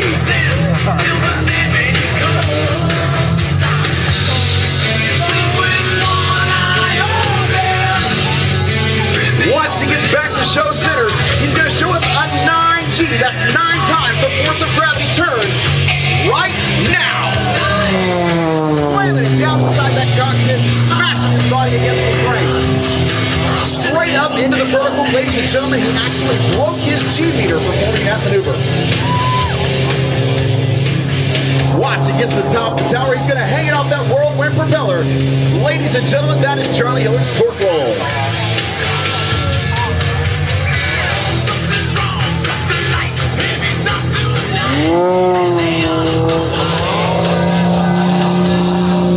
Powered by that super muscle vibrating engine. Now he's going to bring it back up over the top. Into the invert. Screaming on the 45 down by here. He's going to get the show center, bring it back into vertical for a maneuver we simply call the blender.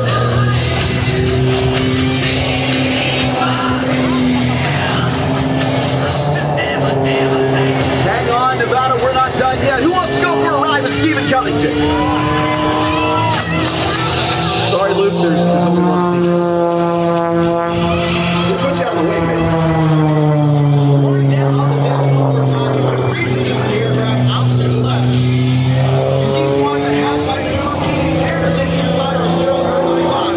Now the nose comes down. He's right back there just that fast. He's going to pull it up with the 45, and here he comes, flipping, and tumbling through the sky.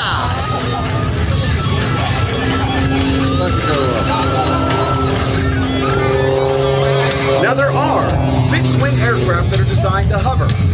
This is not one of them. But nevertheless, the man from Longview is going to attempt to stop the Fury in the skies over Nevada. He's going to point it into the wind, bring the nose up, smoke off. Ladies and gentlemen, here comes the Fury Hover.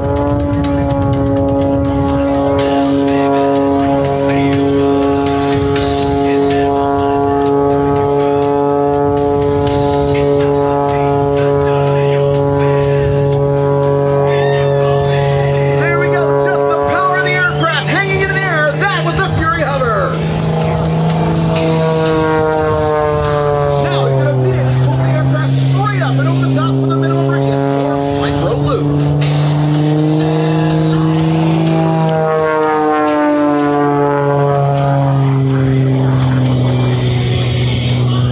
Steven has a lot of stunning tricks up his sleeve.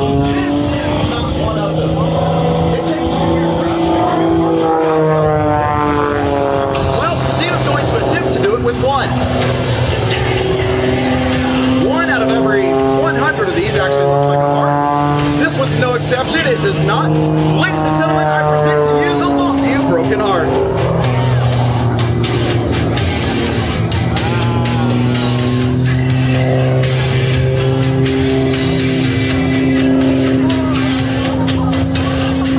One more time, straight up into the vertical. He stands on that rudder pedal one time, holding it. Ladies and gentlemen, the double hammerhead.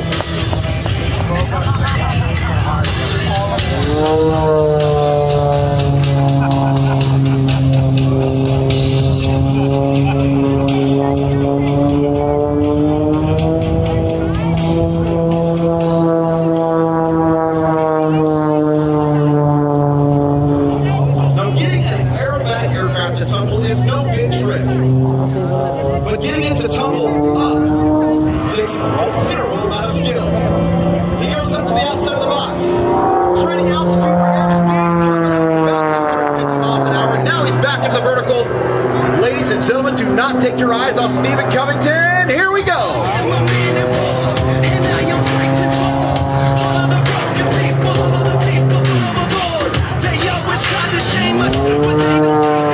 Ladies and gentlemen, are you having a good time?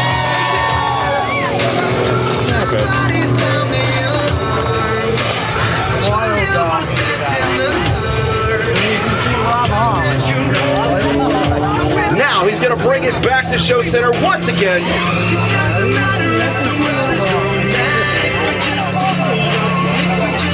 Right down on the deck, he's going to pull into the invert. At the top, he's going to be hanging off the harness momentarily.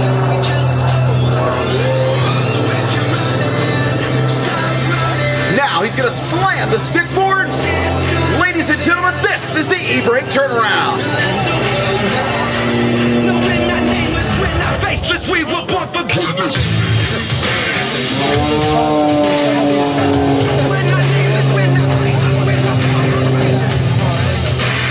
Oh yeah.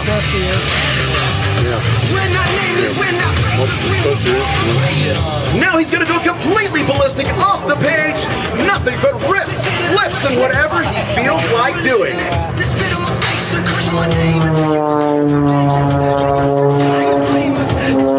Tail over prop, ladies and gentlemen, that's Stephen Covington and the Fury.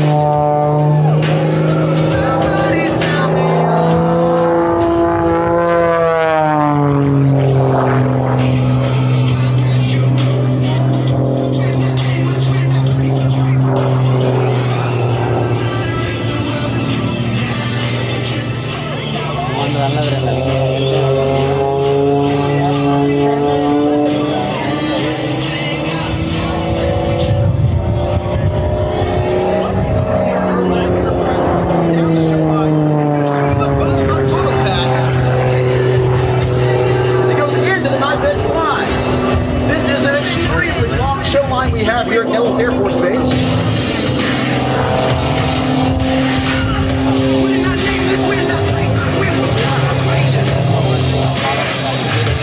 Now's the time to get your cameras ready as he repositions the Fury. He's going to bring it down the show line for his photo pass.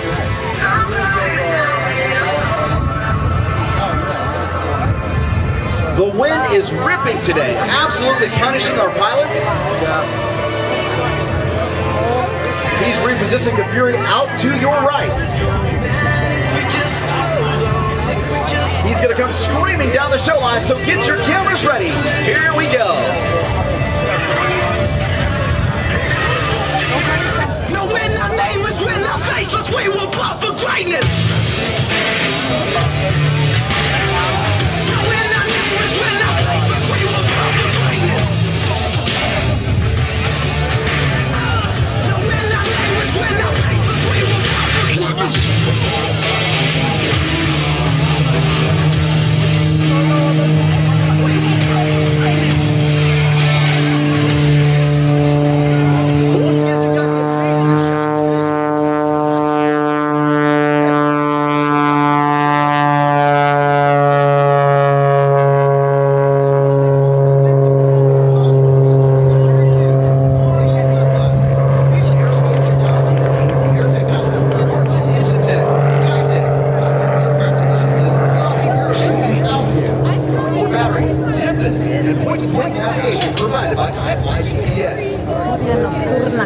Now every aircraft out here flies a downwind base in the final. Well, right now, Stephen Covington is on his downwind leg. At full throttle, down the runway.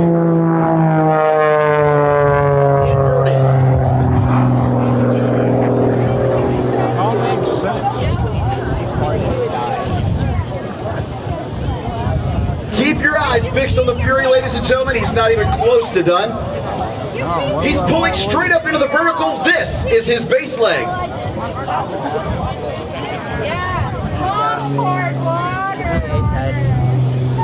Ladies and gentlemen, this is the Fury's tail slide to land.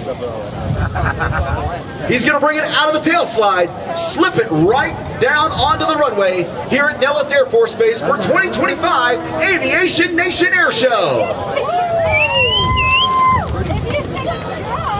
Ladies and gentlemen, he'll be walking the line a little bit later. He'll have autograph cards, and he loves to meet the fans and get to know you guys.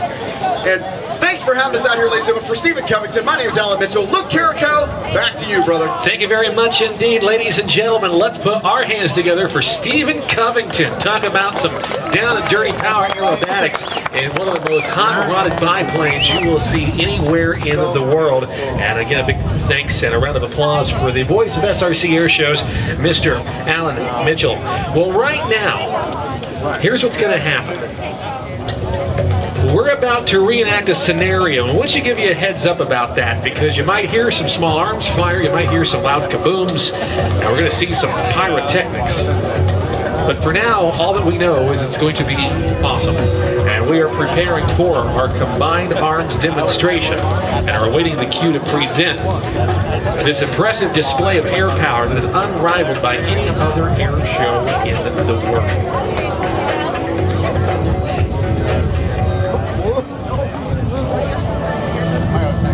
He said any of it, not all of it. All of it.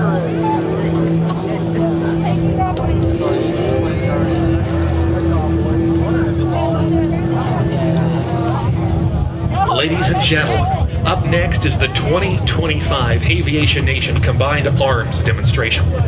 This following demonstration will highlight U.S. Air Force combat air power capabilities, utilizing 6 aircraft types flown by 17 Air Force combat aviators from 5 Nellis Air Force Base squadrons. Over the next several minutes, you'll get an inside look into the combat mission sets of Nellis Air Force Base. America's airmen train daily to hone these associated tactics and capabilities in the skies above Nevada, using the elite Nevada Test and Training Range north of Las Vegas. On display today will be the F-35 Lightning IIs, F-16 Fighting Falcons, F-15 Strike Eagles, A-10 Warthogs, and an F-22 Raptor from the 422 Test and Evaluation Squadron, F-16s from the 64th Aggressor Squadron, HH-60 Search and Rescue Helicopters, and Para-Rescue Men from the 88th Test and Evaluation Squadron, accompanied by Joint Terminal Attack Controllers, 422 Test and EM Squadron. We ask now for your full attention as the combat scenario plays out on the ground in front of you and in the sky above.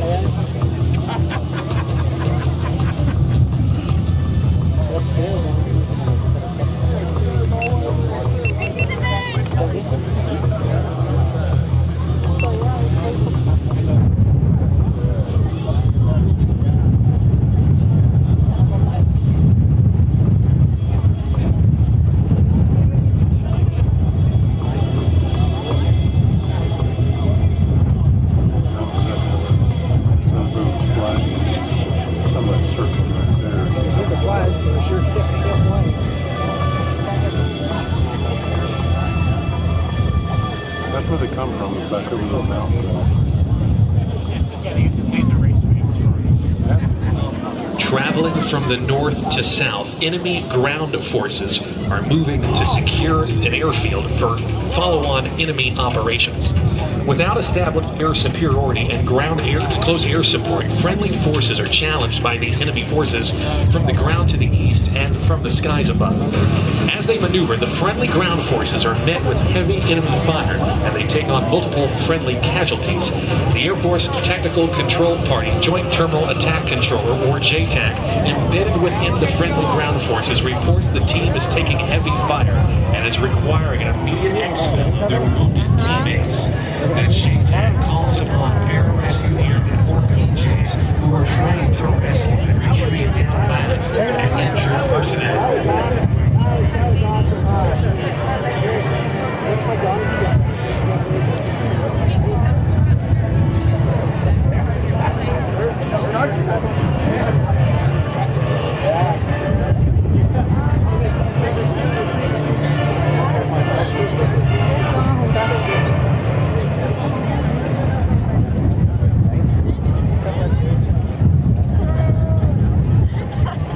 High overhead, the U.S. Air Force Combat Search and Rescue Force enters the fight, quote, so that others may live. Led by a Combat Rescue Office, or pararescue team, simulates today a high-altitude, high-opening, or a HAHO jump to gain access to the wounded personnel on the friendly ground force team. Once on the ground, the rescue team will then treat and stabilize the wounded personnel and establish a helicopter landing zone for the evacuation of those casualties and the pararescue team.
Personnel recovery, PR, include both conventional and unconventional combat rescue operations.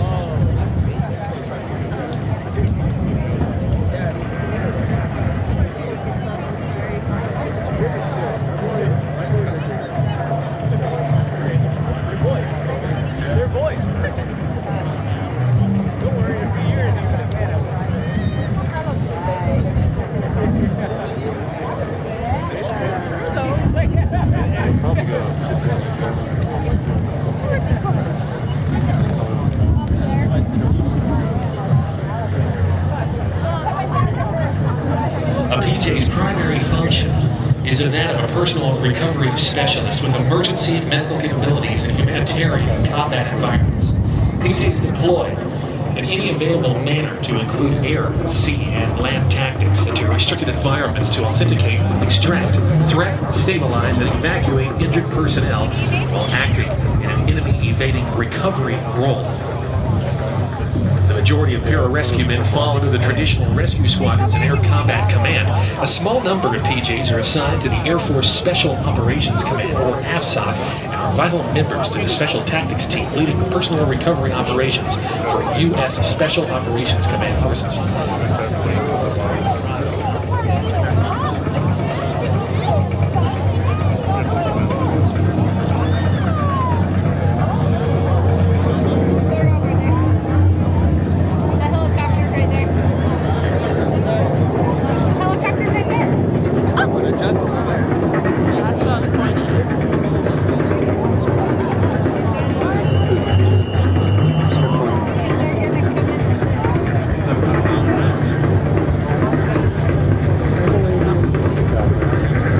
Our 6 PJs now work their way in to their landing zone to help treat our simulated and wounded individuals.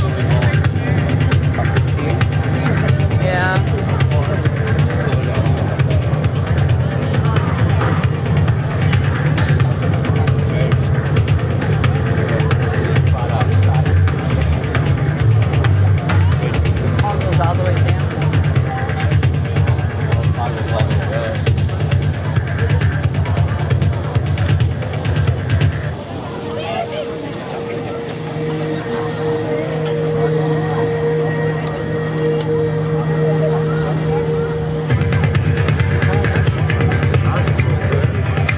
often as part of these high altitude, high opening jumps. At such altitudes, jumpers often use supplemental oxygen, flying packs that can be in excess of some 120 pounds in weight. Their weapons, communication, and equipment sustainment gear also on board. Once on the ground, they are prepared to conduct the mission needed in order to treat the wounded individual. The harness right here, they'll be on oxygen, and him on the dog, and they'll take off.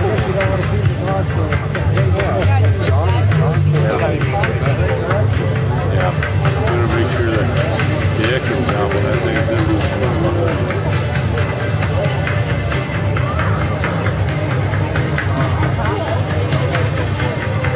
green smoke on the other side.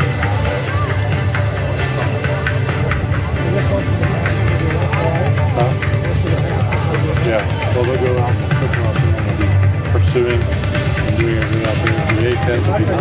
A big round of applause, ladies and gentlemen, for our PJs successfully working their way into the landing environment.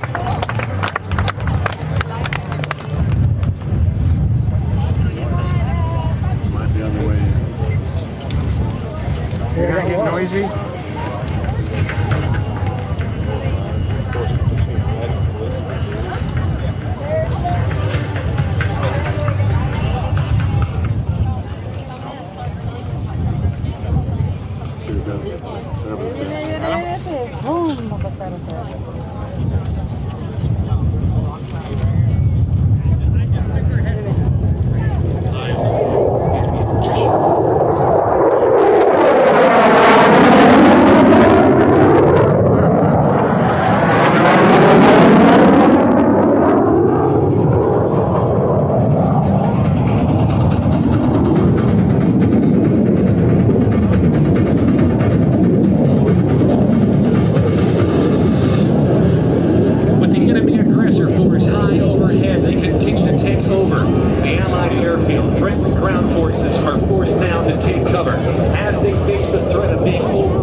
The F-22 air superiority fighters launched to intercept the enemy aircraft.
100 personas todavía. Ya estaba lleno cuando yo llegué a los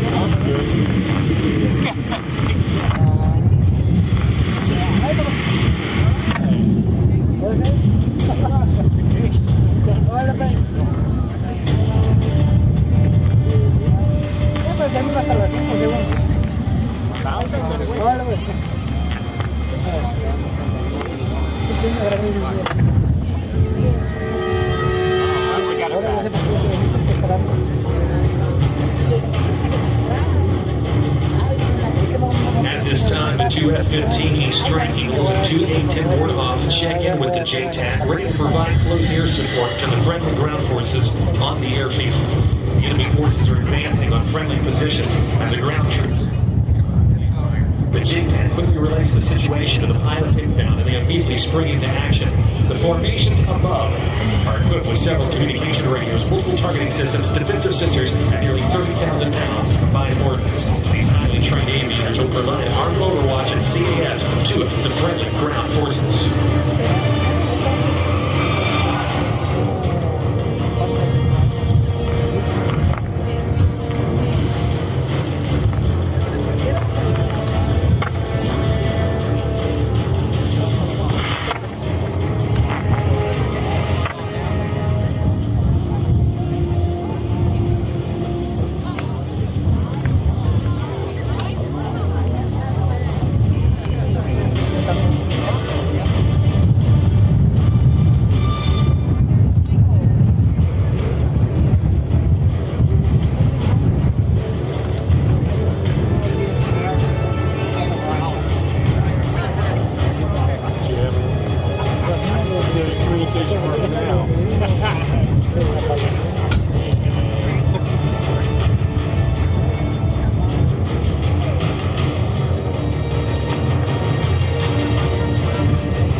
From the left, the F-15E Strike Eagle.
Air support attacks. F-35 and F-16 multi-role fighters check into the JTAC airspace. They are tasked with providing air superiority, interdiction, and suppression of enemy air defenses. The F-16s and F-35s support this air superiority on enemy fighters and enemy surface-to-air missile systems.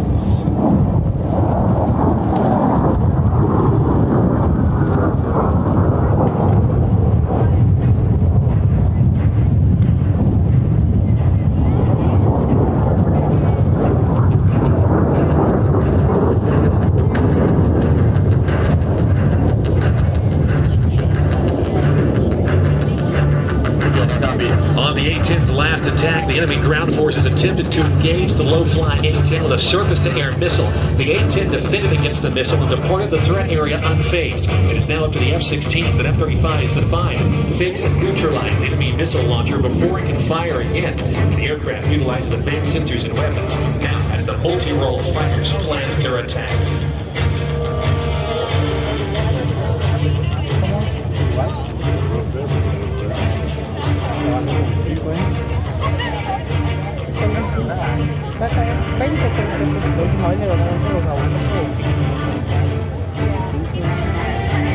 Locating the enemy missile systems, the F-16s and F-35s will execute a coordinated attack using bombs to engage the enemy missile system, missile launcher, and associated equipment.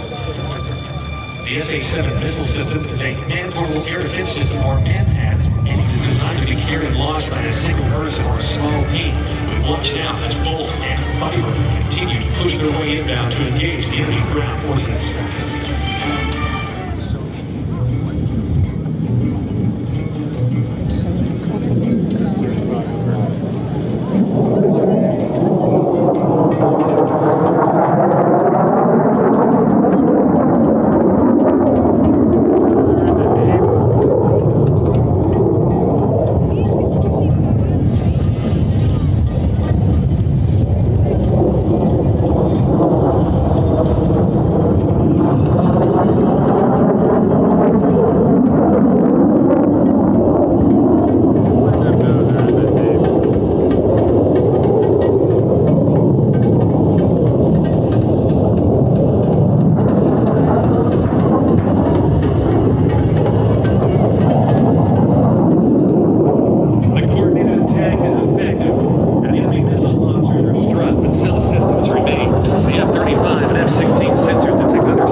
The F-35's call sign Bolt 1 position to continue their air-to-ground strikes. In addition, the F-15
hope it wasn't as close as the one I saw initially. 15 minutes. It's like just a That way show. So the main road actually.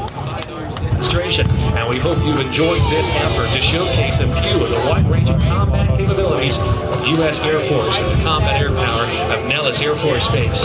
If you have further questions about Air Force combat air power, we encourage you to stop by the static displays of our aircraft and meet with your U.S. Air Force aviators. It's your engagement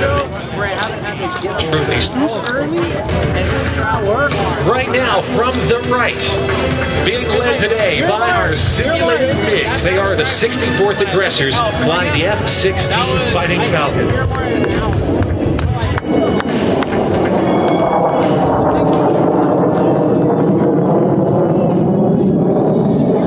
They are followed by the F-22 Raptors, air superiority stealth fighters.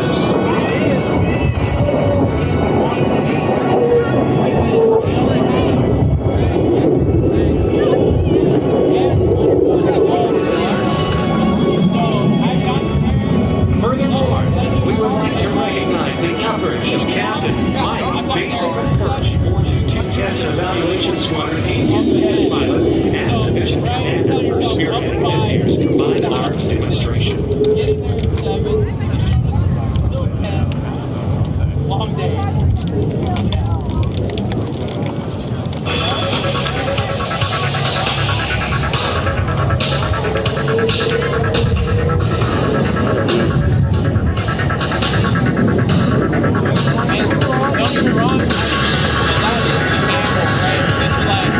High and to the right on initial, an aircraft that last year celebrated its 50th anniversary. They are the F-16 Fighting Falcons, affectionately known as the Vipers, the 422 Test and Evaluation Squadron.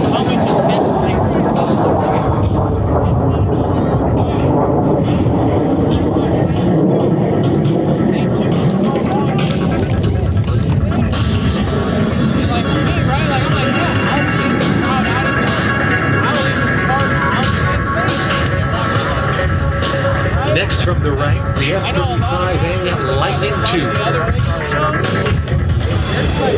Park off base and just watch it from outside. Like, you got the air wire. That's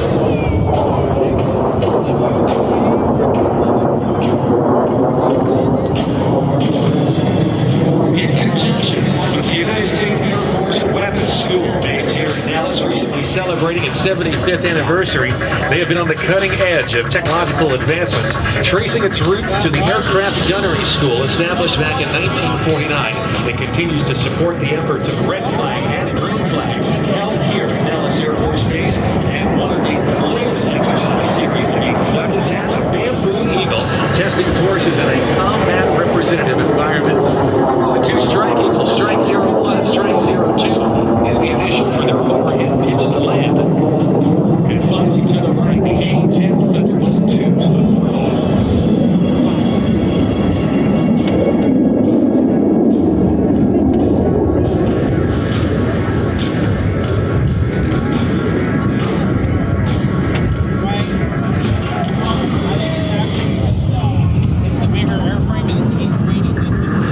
One of the world's finest air combat power demonstrations. Please watch more. Let's hear it from the men and women of Nellis Air Forece Base.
at our Saturday edition of Aviation Nation 2025. In just a few moments as well, the assets of our combined arms demonstration will be taxiing by from the left, and we encourage you to wave your hats up high in appreciation for that very exciting, multifaceted performance we had a chance to witness here today. Like the Cali F-35s to our right, the F-15 striking is also in the turn. And as soon as we get the A-10 Thunderbolt 2 safely down on deck, our air show action continues here at Aviation Nation 2025.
Pizza Squadron. Today, he's going to be ringing it out as we see a display of high-energy, bone-crushing aerobatics. Bill Stein, the recipient of the ICAS Sword of Excellence, and most recently, in December of 2021, was the recipient of the coveted Art Show Memorial Showmanship Award.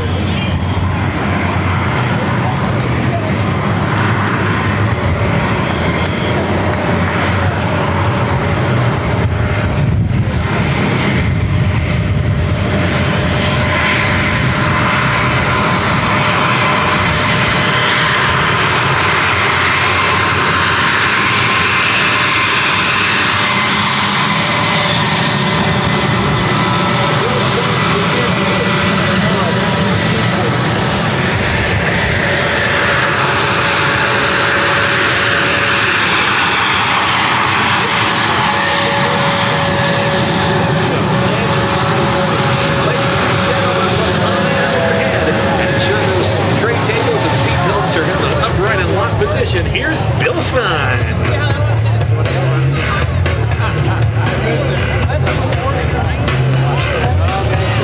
With a 10G full into the vertical, we're going to watch him as he climbs skyward, running out of airspeed, as he will soon be dropping this airplane out of the sky. Watch him as he goes through this, the 9-pitch spin, dropping this aircraft out of the air as the 4,000 feet per minute. An airplane no longer flying, but falling with style, as he now reconnects with the air in a series of high-performance intervals to get things going.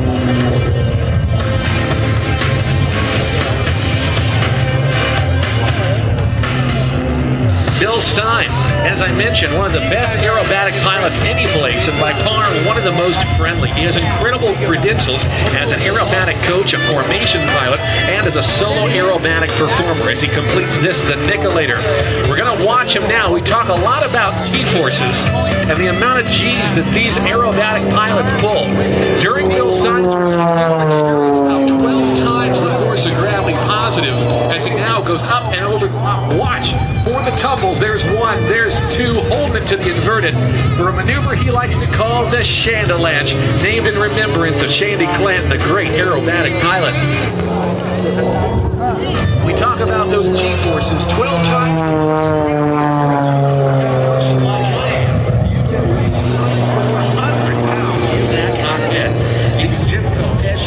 He's built for one purpose and one purpose only. It's the type of high-energy aerobatic flying that we are seeing right now. This aircraft capable of rolling over 100 degrees a second. Bill's passion for precision flying is evident in every single maneuver that he performs. Bill Stein practices and flies nearly each and every day to keep his skills razor sharp, and you can see why as he now climbs into the vertical as he goes through this spiraling tower maneuver, hanging it on that horizontal propeller, thrown into a vertical rotation, going into an upright flat spin, and dropping back down once again. Let's give it up for Bill Stein in the spiraling tower.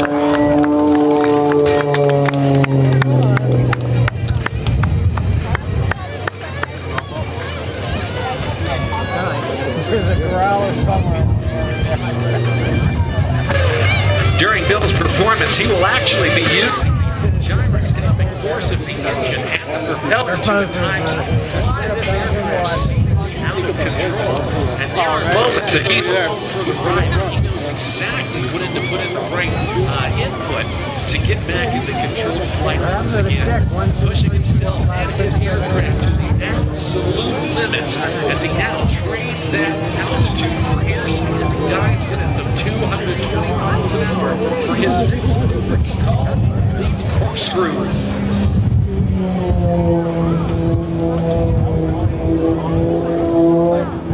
Watch him as he rolls the aircraft. There's forward stick forward. Round he goes.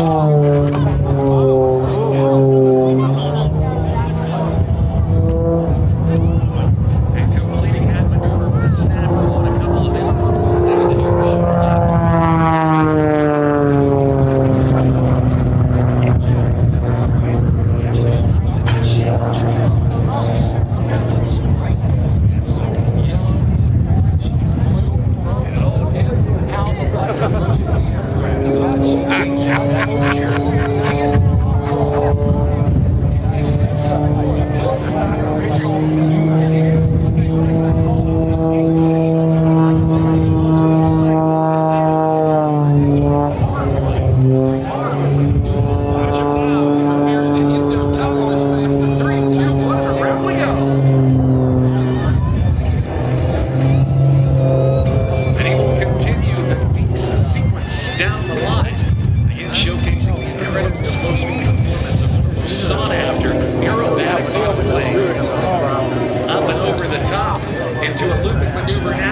goes through the smallest inside loop we have seen throughout the day. A very impressive maneuver indeed. Let's give it up for Bill Stein.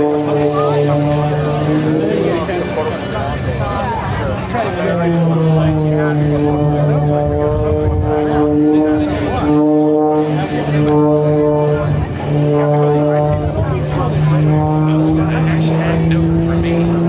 Notes for Taylor notes.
Completing this time. Maneuver. Bobby Hughes. 220 miles an hour as he rolls the aircraft all the way around. Watch for this. The quadruple avalanche. Watch as he eases the stick back into as he now goes up and over the top as he performs not one but 2, 3, and 4 rapid snap rolls for this quadruple avalanche maneuver.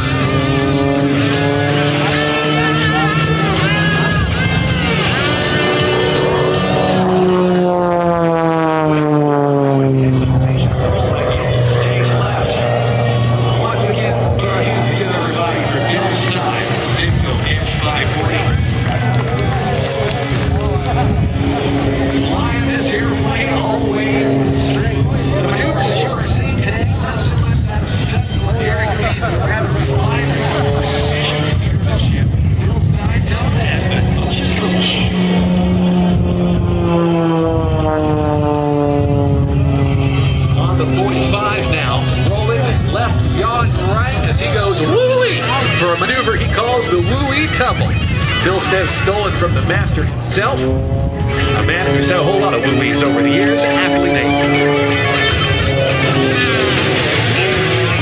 This guy, Bill Stein, a legend in our air show business. He's the 2016 recipient of the International Council of Air Shows Sword of Excellence, the highest honor given within our air show business.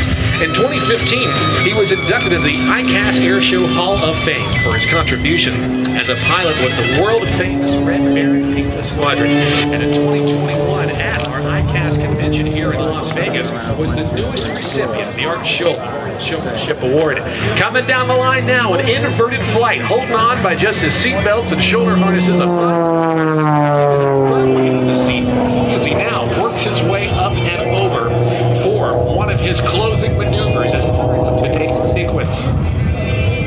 Taking advantage today of the gusts, the wind that we have, particularly up at altitude, Bill Stein is going to be setting up momentarily for a tribute, and we'll be telling you more about that as he continues to work his way to the center of our aerobatic box for that. I want you to watch him. This is his salute to the mighty AV-8B Harrier II of the United States Marine Corps, a jet that's going to retire here in the next couple of months, but watch him as he slows the airplane down to park, putting on the pause button, turning this airplane into a helicopter. Take a look at that. Zero airspeed indicated right there. Just the power of the engine, the propeller, and the skill of Bill Stein keeping him in one spot in the sky.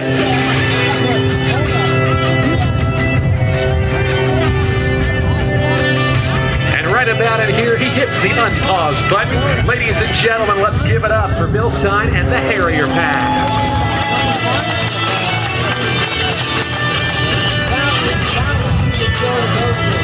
He He wants to thank his sponsors. They are Lycon Aircraft Engines, CJ Aviation, Champion Aerospace, Arcel Propeller, Goodyear Aviation, Softy Emergency Parachutes, BNC Specialty Products, Spot GPS Systems, and 2Bro Aviation.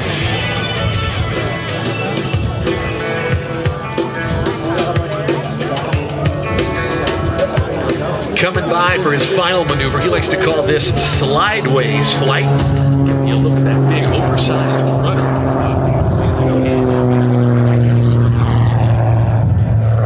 Aircraft of choice. Red Bull Air Race World Championships. Ran for many years up until 2019. And of course, we'll see more Simcoe Edge fly later on our show with our buddy Kirby Chambliss.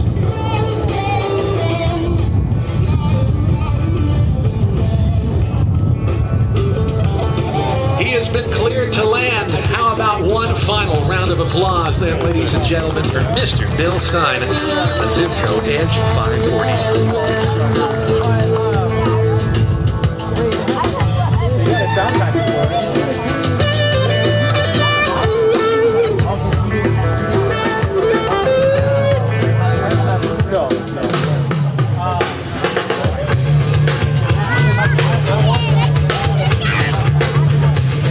Well, ladies and gentlemen of Las Vegas, I've got a quick question for you. Are you having a good time?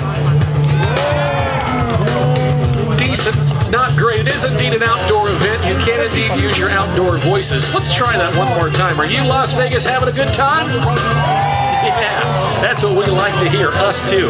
Here's what's going to happen, everybody. Our air boss, Kelly Hudson, is working now to secure our airspace as we are just a couple of moments away from welcoming to Aviation Nation 2025 the U.S. Air Force's F-22 Raptor demonstration team, today flown by Captain Nick Lazlaterno. We are going to see the full maneuvering capabilities of America's premier fifth-generation fighter.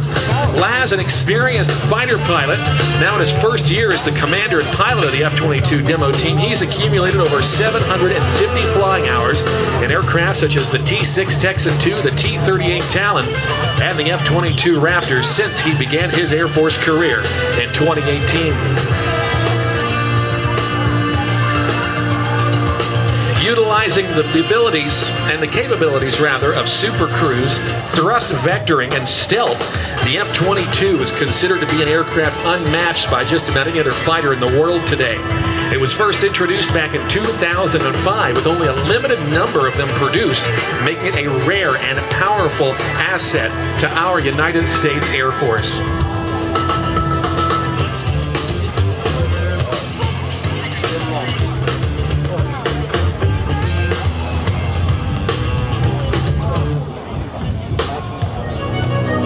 Ladies and gentlemen, it is now time. Please welcome the narrator of today's F-22 Raptor flight demonstration from Joint Base Langley Eustis in Hampton Roads, Virginia. Please make welcome Master Sergeant Brady Pummel.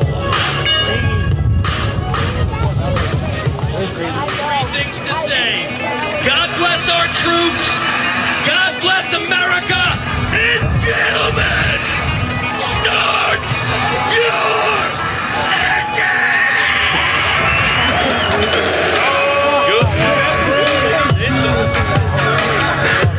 Good afternoon, ladies and gentlemen. On behalf of your United States Air Force, the Commander of Air Combat Command, General Ken Wilsbach, and all the men and women of Air Combat Command, we welcome you to today's F-22 demonstration. I am F-22 Demonstration Team Superintendent, Master Sergeant Brady Pummel from Kansas City, Kansas.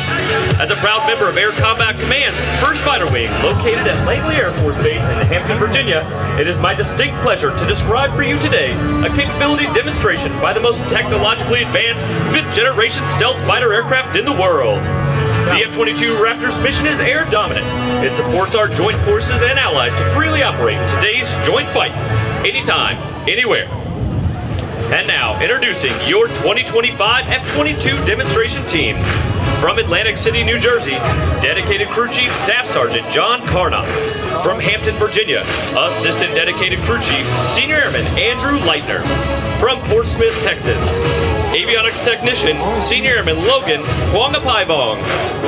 From St. Petersburg, Florida, avionics technician, senior airman Nicholas Wisnowski. From Rayburn, Georgia, AFE specialist, Staff Sergeant Tessa Hickerson. From Canacito, New York, Public Affairs Officer, Staff Sergeant Lauren Coben. And from Richmond, Virginia, F-22 Demo Team Chief, Technical Sergeant Eric Tallman. From Cypress, Texas, our safety officer and combat-ready fighter pilot, Major Colton Dingo Huntsman. And your 2025 F-22 demonstration fighter pilot with more than 600 hours in the F-22 from New York Mills, Minnesota, Captain Nicholas Laz Laterno. You are about to witness the maneuvering capabilities of the most advanced and most lethal fighter aircraft in your United States Air Force. The F-22 you will see today is an unmodified and fully combat-capable aircraft. While we can't show you everything that makes the Raptor the most lethal fighter aircraft in the world, we will show you its raw power and thrust vector maneuvering capabilities as it executes maneuvers that no other fighter aircraft in the world can perform. As today's demonstration begins, from your right, you will see the Raptor execute a maximum power takeoff, producing 70,000 pounds of thrust from its powerful F-119 engines. The Raptor will virtually leap off the runway at an amazing 1,000 feet. At altitude, Captain Laterno will quickly loop the aircraft, reversing the flight path, then roll while diving straight down.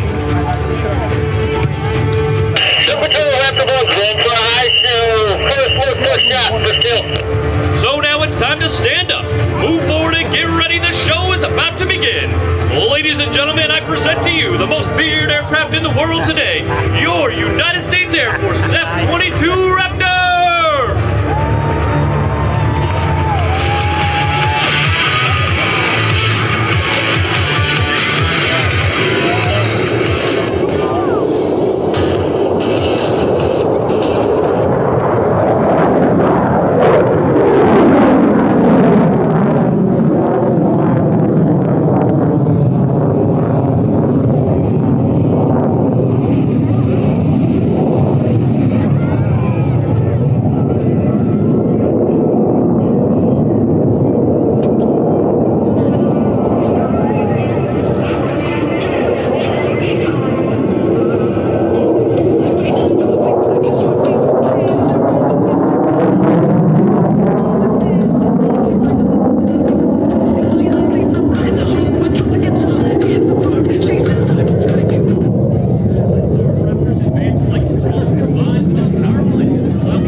Yeah.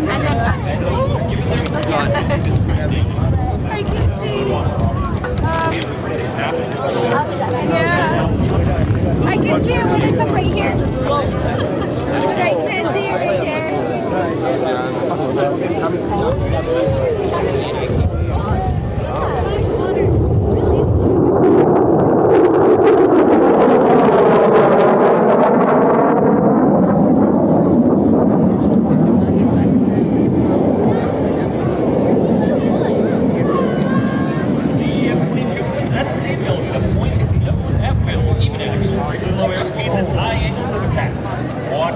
Aircraft pulls to the vertical, execute down the 360-degree aileron roll. The jet will flip backwards and level up. Execute immediate 360-degree flash through the opposite direction. All at 30 degree altitude and control.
show up there. It's all white skin. Be nice if the Raptor goes out there with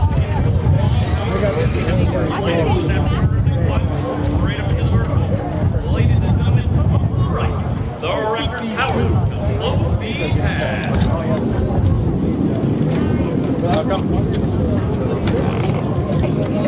He's right there. You are so sunburned. Eat it. So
The F-22 will now set up for maneuver. This maneuver is a double night fence separated by followed by application preparation flight. This will be another great opportunity to capture the Raptor on camera during our demonstration. Ladies and gentlemen, named after the late legendary Bob, the Raptor.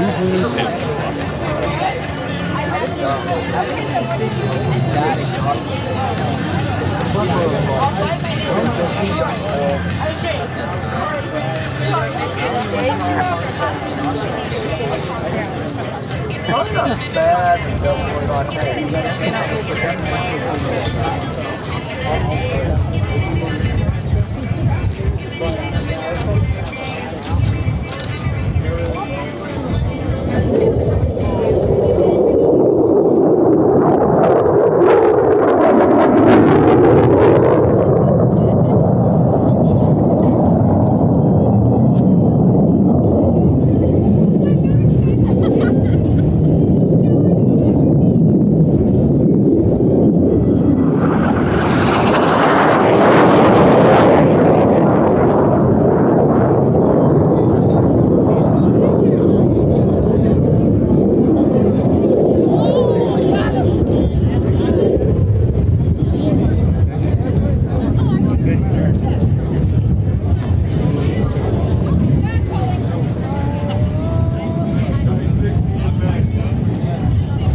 is not shaped anyway, shape or form of this flash.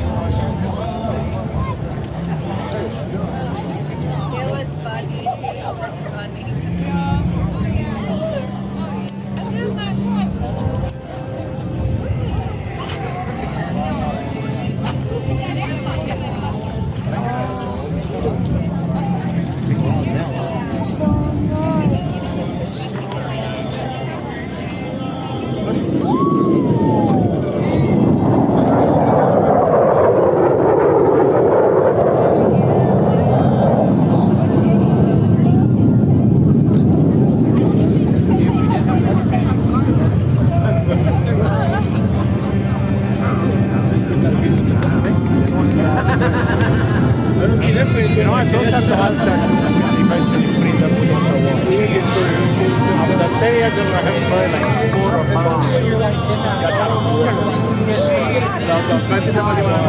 They had the F4 with their and they were using them as starting to literally fight starting to grab them and wait to you and get yeah, but the two is on that. You can see it, but you go further, you're shooting up that way.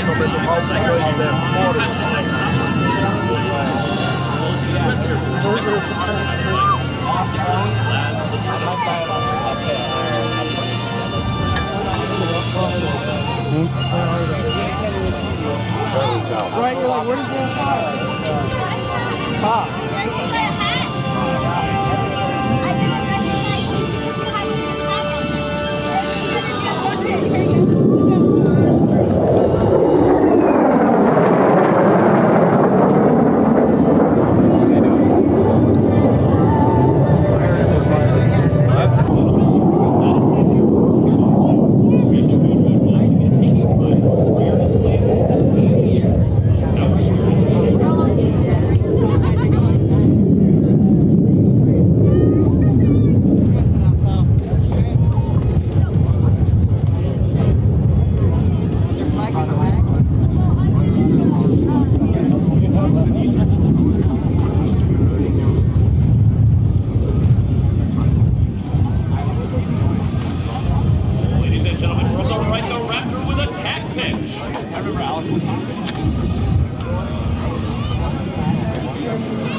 Literally, I'm like, where do you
gentlemen, this concludes today's demonstration.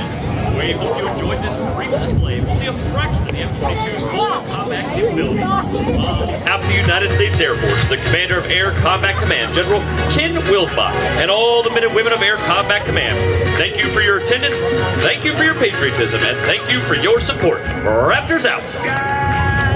Thank you very much indeed, ladies and gentlemen. Let's hear it all the way up and down the line for your United States Air Force's F-22 Raptor. Oh yeah, and let that extend to the narrator of today's demonstration, Master Sergeant Brady Pummel, and to the official Raptor DJ, Technical Sergeant Eric Tullman, bringing some serious thunder to Aviation Nation 2025. Captain Nick Laz-Laterno making his way back. Be sure to give him a big wave as he taxis back into his parking area. As we again want to continue to say a very big thank you to many of our partners who have stepped up in a big way to make this weekend possible. We want to say thanks to our friends at the Nevada Energy Foundation and Lockheed Martin, to One Nevada Credit Union, Clark County, Caesars Entertainment and Resorts World, to BAC Systems, Amentum, to Western Mortgage, Armed Forces Bank, the Boeing Company, and First Command Financial Services, to John's Moles Meat, to Squadron Flight Shop Transition Careers, as well as the Thunderbird chapter of the Air and Space Association. A big shout out to the Hornet.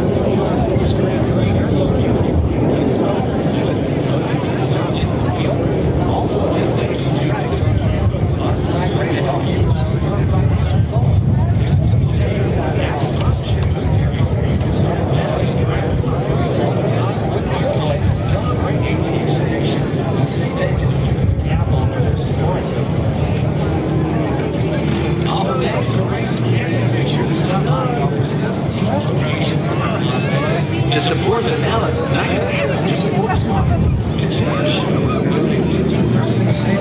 the 99 FSS supporting the air show this weekend. Also thanks to DR Horton. If you're looking for a new home, DR Horton's Red Tag New Home Sales event is happening now. Stop by the DR Horton booth to learn more about their incredible pricing on select Red Tag homes. No federal endorsement is intended.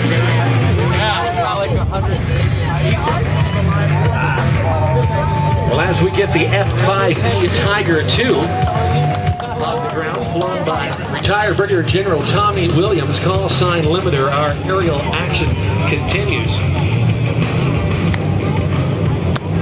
Of course, it was the F-5 that saw a little bit limited service during the Vietnam War, being flown by a variety of allied nations as well, and also served for many, many years as an aggressor squadrons here at Nellis Air Forece Base, and of course supporting the efforts of exercises such as Red Flag that provide that real-life combat environment. And they implemented the use of F-5Es throughout the years of the exercise. Red Flag, in fact, celebrating its 50th anniversary this year.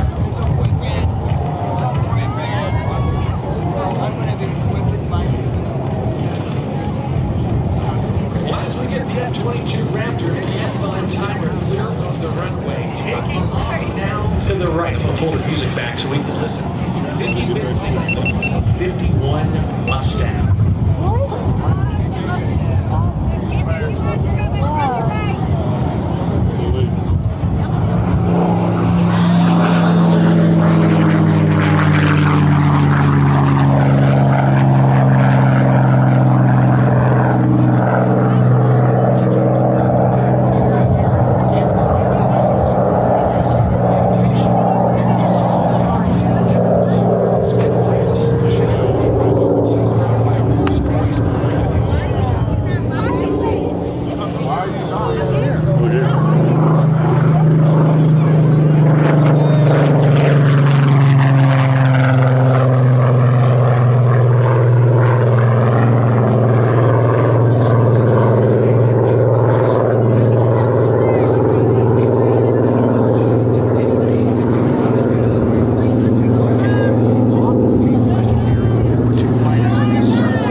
$1,000 a copy. Today they go anywhere from $3.5 to $5 million a copy, depending on their condition. But it was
Vicky Benzing is an accomplished aviator with over 10,000 hours of total flying time. She's had a passion for everything that's airborne.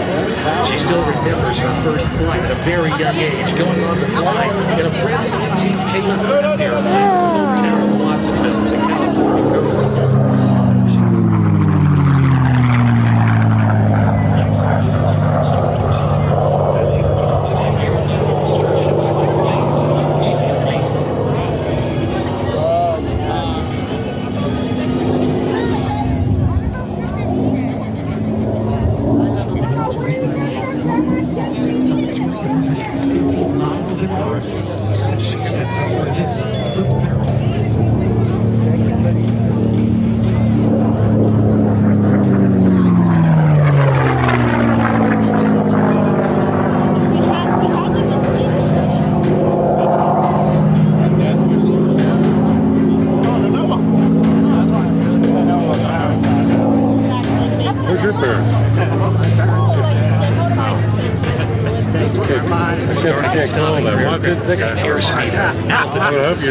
Let's put our hands together for Vicky Benzing at the barrel roll. The Mustang is an aircraft that helped end World War II after its formal introduction into service in 1944 to help reduce Allied bomber casualties over 75% and earned it a nickname. That's a football friend. Let's watch now as Vicky approaches from the right for this the 4-point hesitation.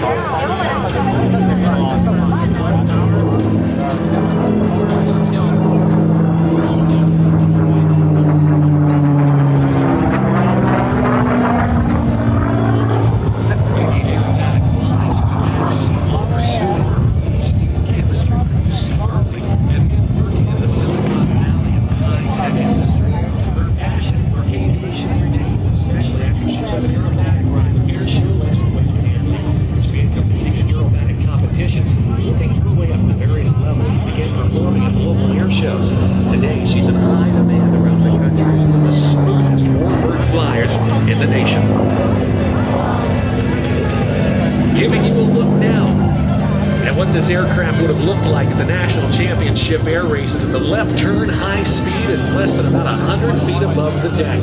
In her first year of air racing, Vicky Benzing was chosen as the Rookie of the Year, having won her first race.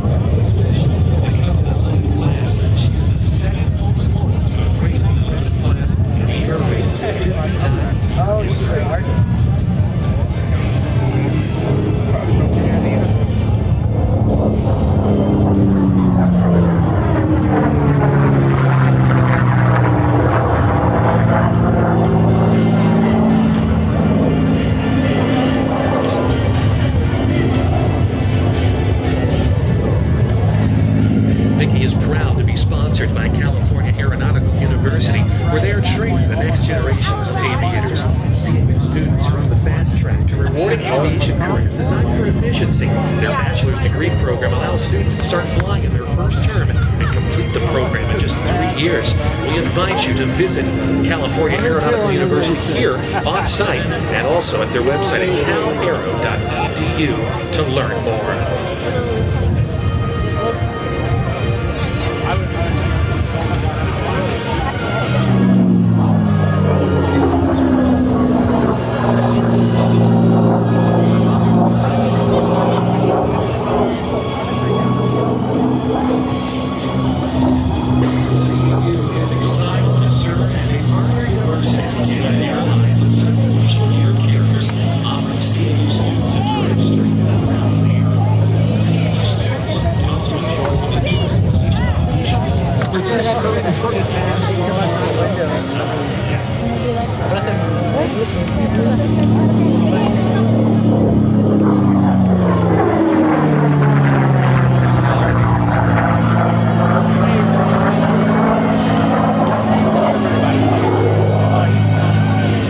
Okay, good. I'm glad I'm not the only one. Because she was hearing that. I told her.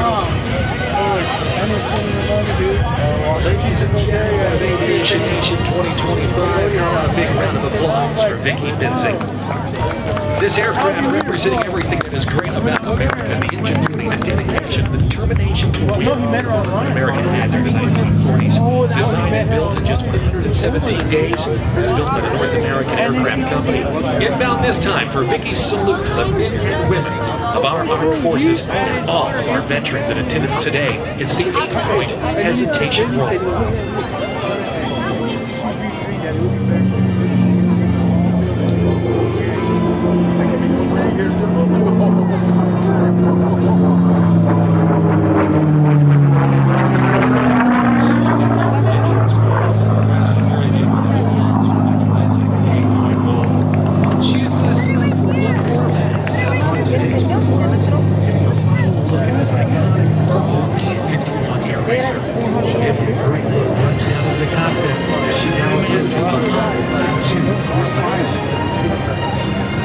Some 370 miles an hour from the left in rare view. This thing is in the North American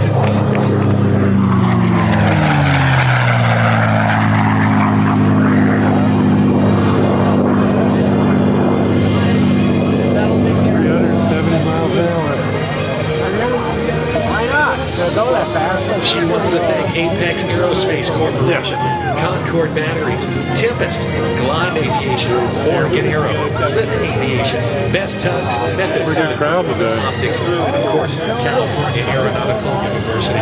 To learn more about Vicky Benzing and her P-51 Club Crazy Aircraft, you can visit her online at VickyBenzing.com. I didn't even see the flights there. We'll go take a walk. Good. We got nowhere else to go. The lines are going to be probably the... Ladies and gentlemen, making her recovery now. Please join me in one final round of applause for Vicky Benzing and her performance in the air racing P-51 Club Crazy. The Red Bull team. Not that interesting. I saw a t-shirt that made you really good.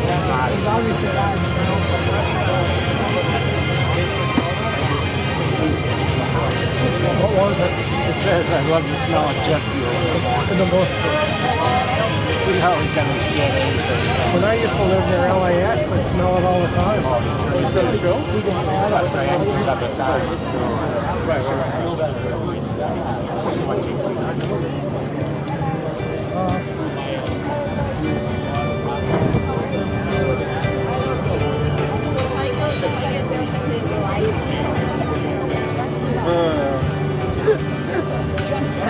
Vicky Benzing now recovering. The P-51 out there on the runway at 3 right as our aerial action continues. In just a couple of moments, we are going to be turning things over to our final demonstration and airshow performance prior to turning things over to the Thunderbirds at 3:35. And they are that of the Red Bull Air Force. Taking a look out in front of us, you will see a Zivco Edge 540 flown by the one and only Kirby Chambliss. He's a Red Bull air racer, previously a world champion in those coveted air races that ran across the globe for many, many years. And today, he is going to be turning his explosive flying style into some incredible flying. We're going to have a chance to witness in this multi-faceted routine, flown not only by Kirby Chambliss, but also that of Aaron Fitzgerald, 105 helicopter, and our jumpers. We'll tell you more about that here in just a couple of moments. Right now, the team preparing for this display as the smoke comes on. Take a look as we kick off this demonstration in great style, showcasing to you that Red Bull gives you wings. It's Kirby Chambliss.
They're coming down, but they're going to come down really fast. Area that allows them, in fact, to reach speeds in excess of 70 miles an hour.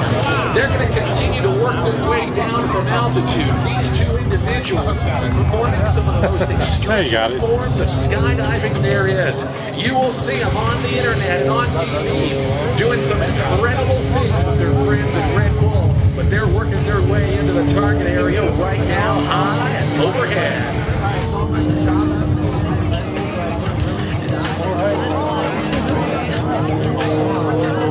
Inbound to the target area faster than a speeding ticket at some 60 miles an hour. What do you think, Nellis Air Force Base? Let's put our hands together for Red. Back just not where they take off. I saw one of those guys at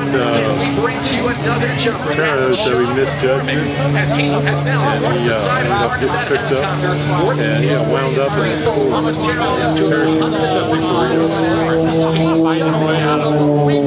Take a look as Kirby Chambliss now works to circle him with his smoke. These wingsuits have a glide ratio of about 3 to 1 that actually allows them to track across the ground. The speeds capable as part of these wingsuits are incredible, and we are seeing a great demonstration of that here today. You will see, if you look very closely, some panels showing us actually being able to set those flight controls, allowing him not only to fly forward, but to forward do some incredible things. We're going to continue to watch Sean McCormick now under his own canopy. The different history tour show center. But ladies and gentlemen, judged by your round of applause, how do you like the Rainbow Air Force so far?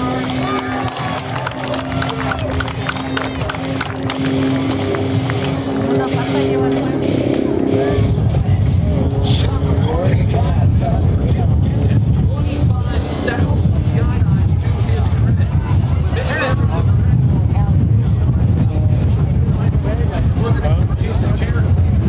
At altitude, Sean McCormick, let's make some noise and bring it around.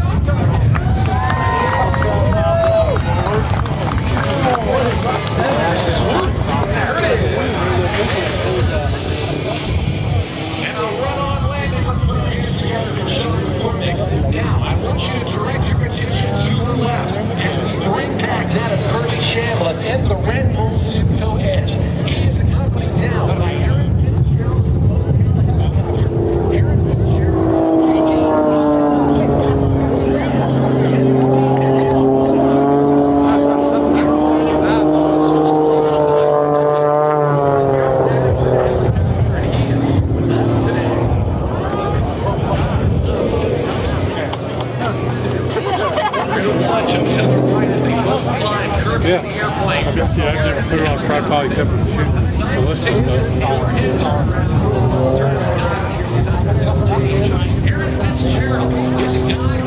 It's got a nice correction. Every now and then it'll glitch out a little bit. In Washington State, Raptor fire workers have worked their way out to go take care of those forest fires.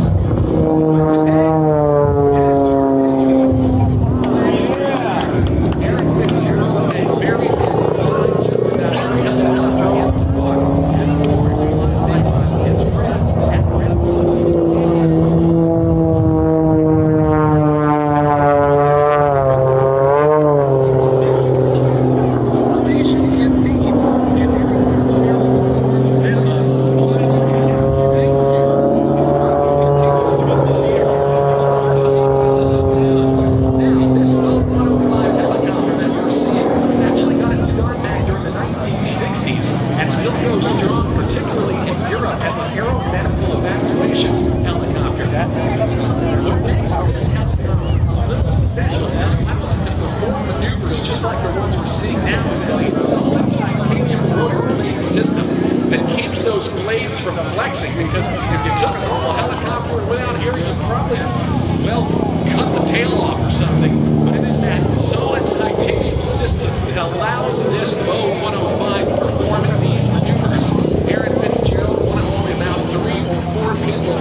something incredible.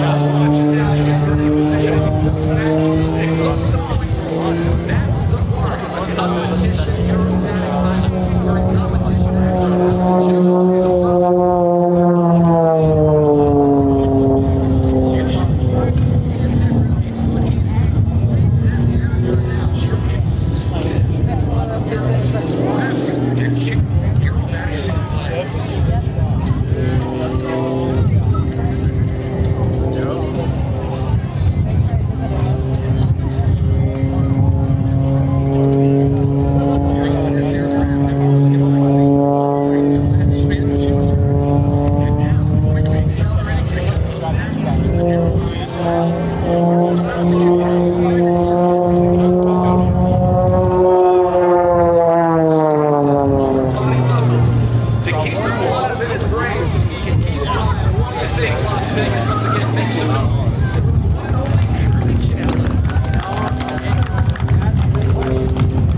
on the beach, but my buddy had a car, but he took me on oh no, just hanging out with us. And as we met, he would get good footage from there. This one, we go out to go have that fun. 20 miles on the water. 3, 2, 1, straight out of nowhere.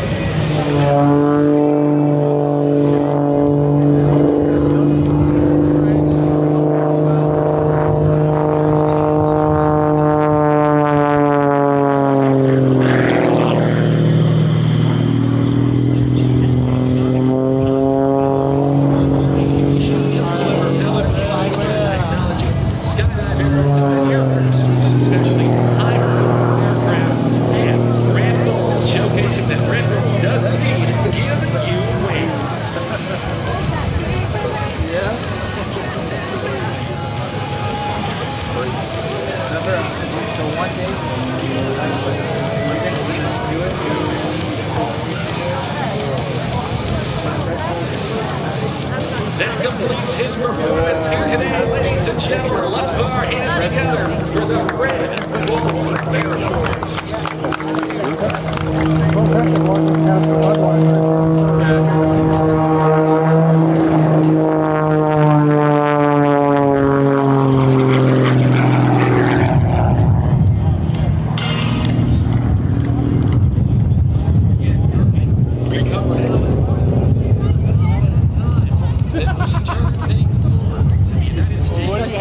Thunderbirds, and as we set up for the team, I have a couple of household items to share with you. You see that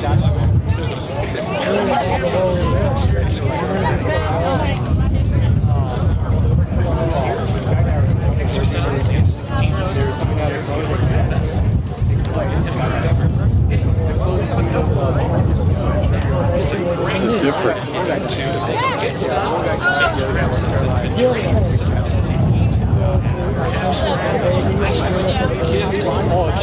That's a tough one because I'd fought it the last 2 years.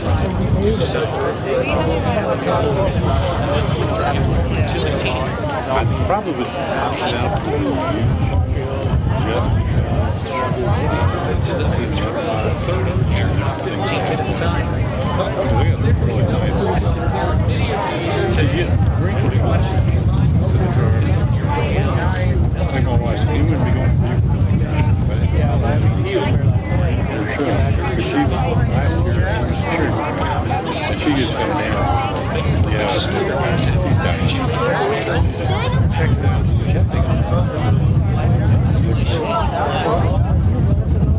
Yeah, we'll drive. I can get her here. I think she takes her off.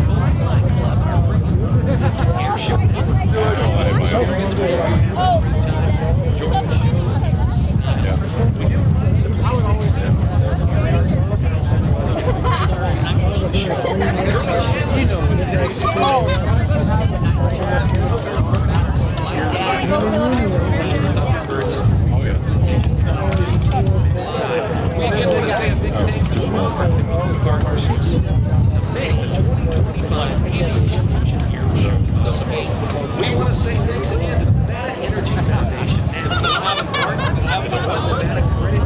Every year, Caesars Entertainment. I even look at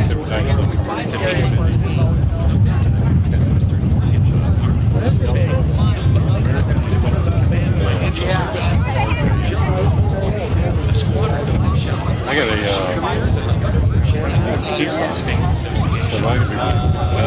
Big things also to see doing plasma at CF This is the hell of a same time. You can get up to $700 if you're very first. Donate plasma today at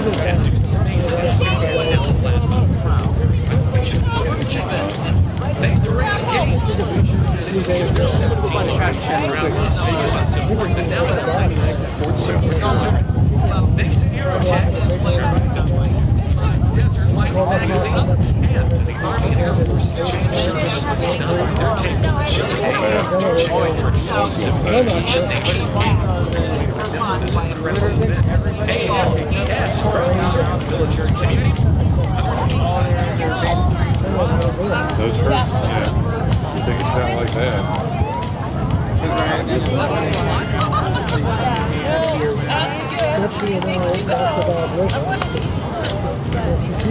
Thunderbirds base here at Nellis Air Forece Base in Las Vegas, celebrating their 72nd air show season. Ready to launch the show sites across the United States and Canada. They're going to light up the sky. Won't be back momentarily as the U.S. Air Force Thunderbirds are coming up next. I saw a guy one time. He put a party on it. He had about 30 feet. And then he had inline skates. He said, "You ready?" Don't. He just took off. And he was flying. I mean, she was barking because he was chasing. Don't want to. She was pulling him.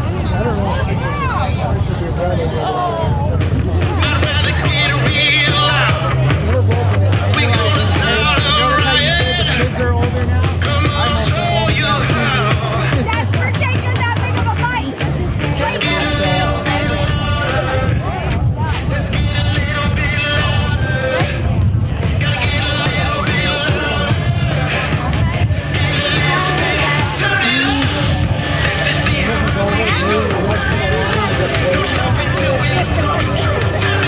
fact, usually I go get static shots. I go get static shots because everybody's heading for the beach. You don't get that many people around. And the gold network cut them off at 6. They're not going to cut them off. We got 45 minutes of food.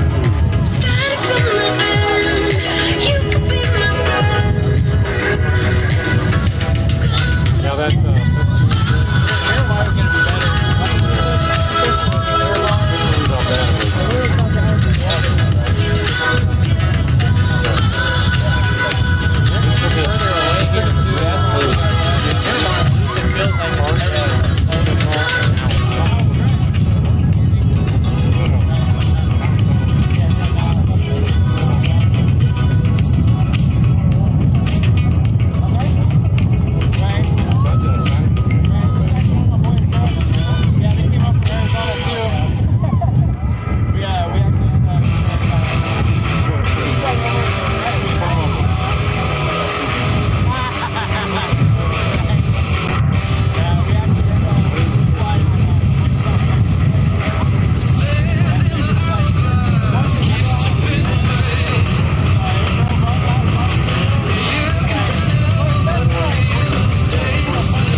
I'd also like to thank those you standing in front of me.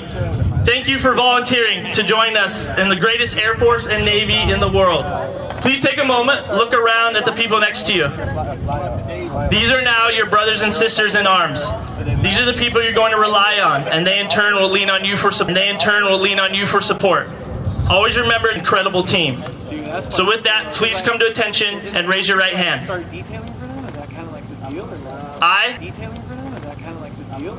I state your name. Do solemnly swear that I will support and defend the Constitution of the United States against all enemies, foreign and domestic. That I will bear true faith and allegiance to the same. And that I will obey the orders of the President of the United States and the orders of the officers appointed over me, according to regulations and the Uniform Code of Military Justice. So help me God. Ladies and gentlemen, please help me congratulating your newest members in the Air Force and Navy.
cars of the 21st century, a noble symbol of freedom and a tireless pursuit of excellence, an everlasting legacy of pride, precision, and professionalism of all airmen of the United States Air Force.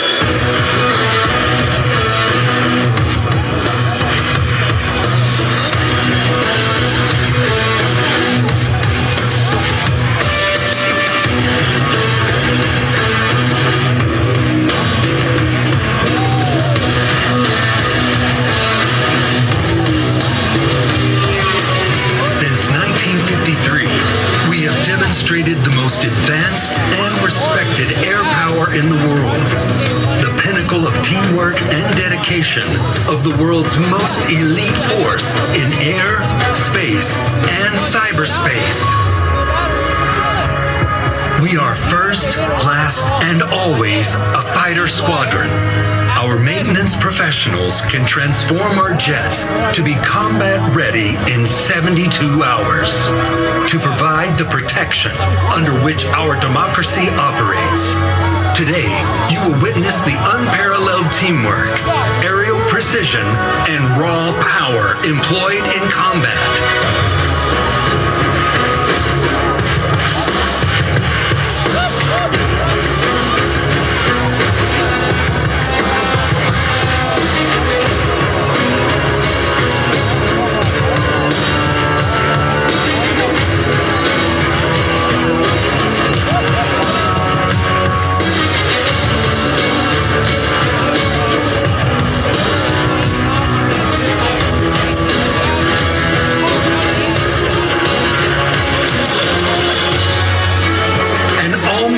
Unbelievable attention to detail demands the ultimate commitment from the whole squadron to achieve their best.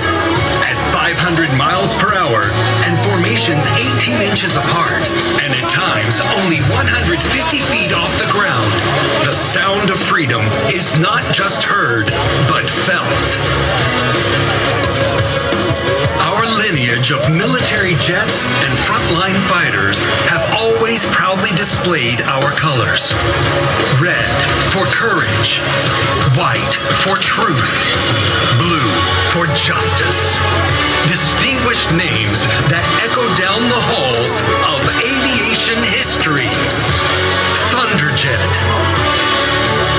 Super Sabre, Thunder Chief, Phantom, Talon, and today's F-16 Fighting Falcon, also known as the Viper. In the spirit of its namesake, the F-16 can soar to 50,000 feet, climbing 30,000 feet per minute. It is capable of Mach 2 or 1,500 miles per hour and maneuvers at 9 times the force of gravity.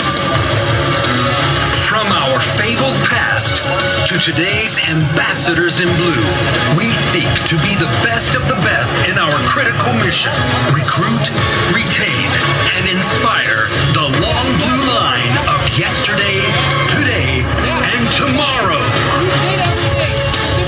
We are the premier air demonstration squadron of the United States Air Force.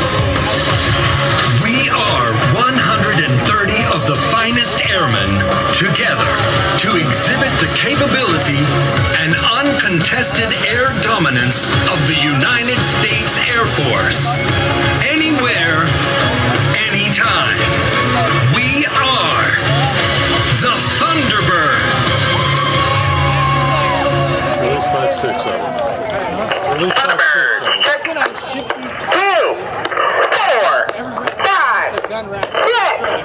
6. Thunderbird, start 1 ready now. Canopies down, ready now.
afternoon, ladies and gentlemen. I'm Major Crystal Jimenez, Thunderbird 12, the team's public affairs officer, and today's narrator from Claremont, California. It's great to be here at Nellis, and today I want to tell you about the Thunderbird mission, a demonstration of teamwork, dedication, and professionalism that mirrors that of your Air Force active duty, Guard, and Reserve personnel deployed around the world. As our Thunderbirds taxi out to begin today's demonstration, the Thunderbird crew chiefs are already preparing for their return. Let's watch as they demonstrate the same level of precision on the ground that you are about to witness in the sky.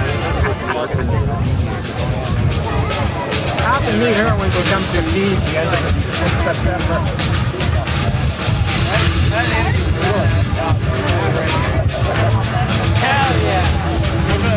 Because obviously that's what's going to happen.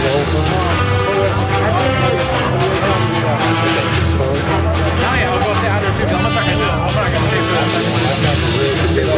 Right? I'm gonna start heading out right now, bro. Yes, sir. No, I haven't. So like even too with some of the guys that I fly with on War Thunder. The Thunderbird team is comprised of proud professionals who are motivated by a passion for service and a commitment to excellence. It all started in 1953 with the F-22 Thunderjet. In just 6 days, the first Thunderbird team crafted a demonstration that would shape the future of military jet demonstration teams for years to come. The Thunderbirds became the first supersonic capable jet demo team in 1956 with the transition to the F-100 Super Sabre. In the early years, flying at supersonic speeds and creating sonic boom was an accepted way to begin the demonstration. While supersonic flight is now prohibited, the Thunderbird tradition of showcasing America's frontline fighter aircraft and representing the pride, precision, and professionalism of all of our 695,000 airmen continues today with the current team. With 31 different Air Force career fields, this team is a diverse group of exceptional airmen from all across this great nation who have committed to a mission greater than themselves. Each Thunderbird is built with an intense passion, a sense of pride and purpose that represents the agile combat capability of your United States.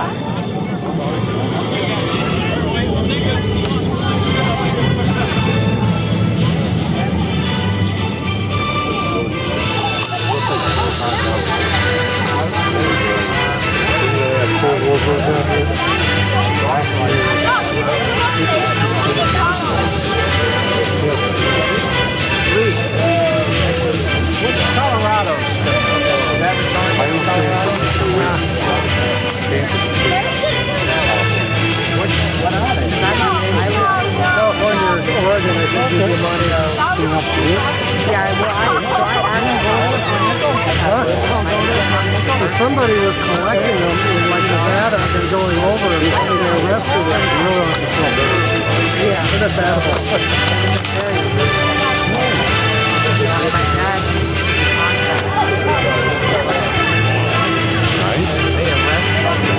yeah, you have like a huge sign. And they were from some other state. Yeah, I'm trying to with my friend that goes up the main. Okay. There's a lot of I got to see the very last time we was at a really airport, 5,000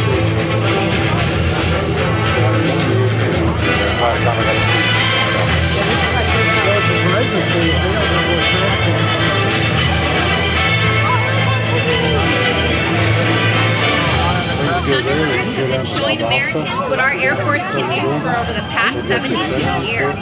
Since 1953, not a single demonstration has been canceled due to a maintenance problem. Please join me in thanking the true heroes of our team and of the United States Air Force, our maintenance and support professionals.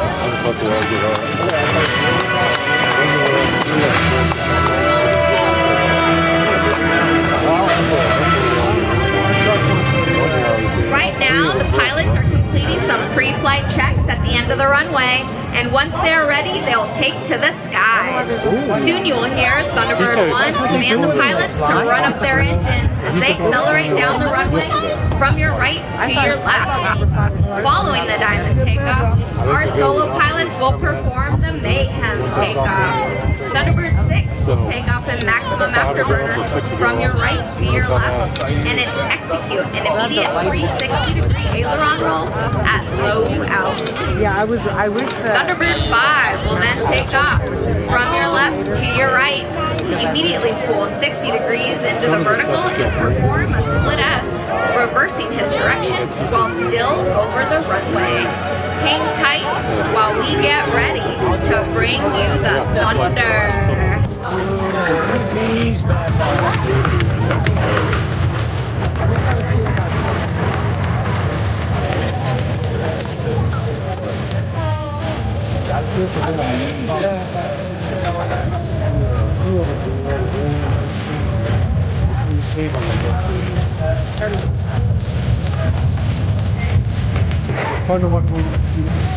Yeah, I would look at my.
Navy's in the air by now.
What's coming?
Hey, D-Engine. Oh. That's an upgrade. It's all one thing.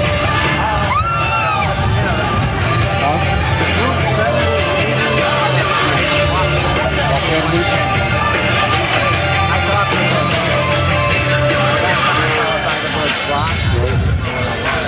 But she said that you can still find the That's part of the block.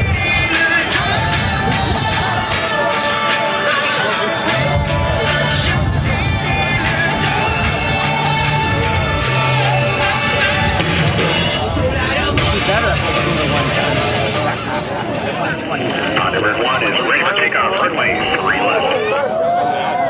Boss, winds 360 at 6, gust 18, you're clear for takeoff, runway 03 left. It's time! Number 1 is clear for takeoff, runway 3 left. Thunderbirds, let's run them up. This could be close, really close.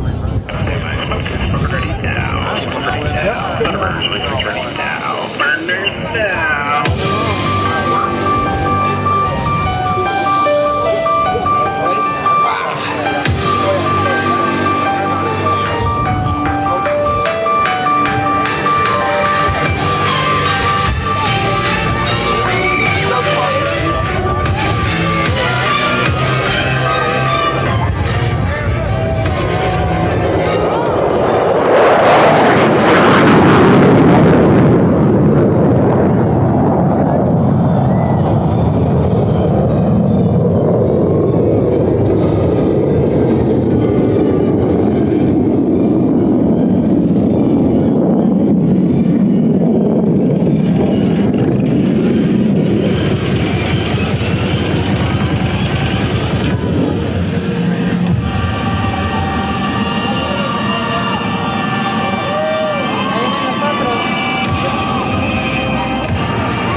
Tall as America's ambassadors in blue, open with a tribute to the greatest nation on earth, America's own, your 2025 United States Air Force Air Demonstration Squadron from Nellis Air Forece Base in Las Vegas, Nevada, the Thunderbirds!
and welcome our current solo pilots, Thunderbird 5 and Thunderbird 6, as they approach from behind and overhead to execute the ever-inspiring crossover break.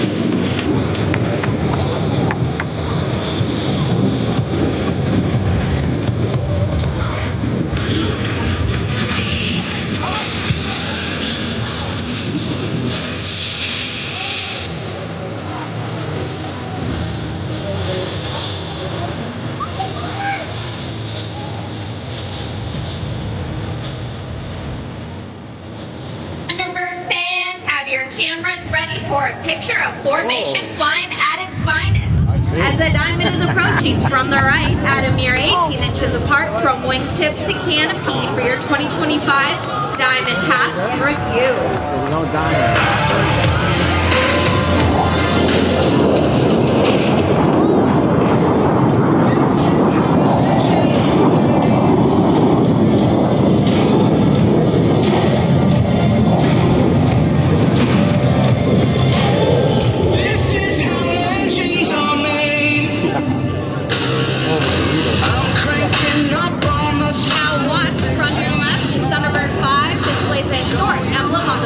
Aircraft with a nice edge pass.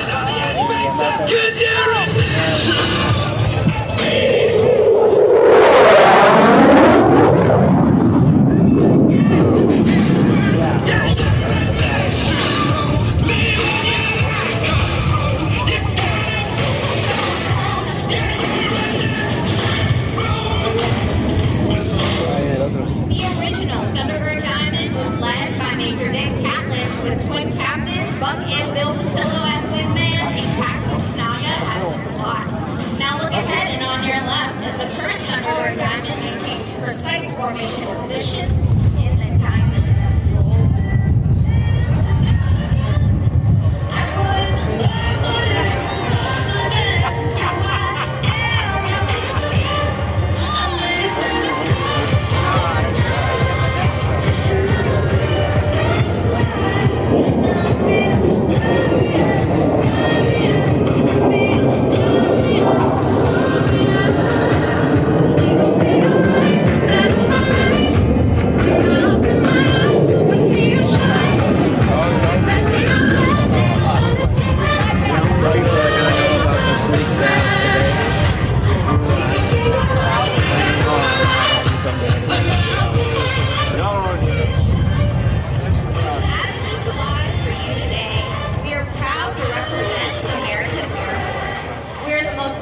On the planet. Now look back to the right and find Thunderbirds 5 and 6 teamed up in style and breeze of air image in their trademark Calypso Pass. I always like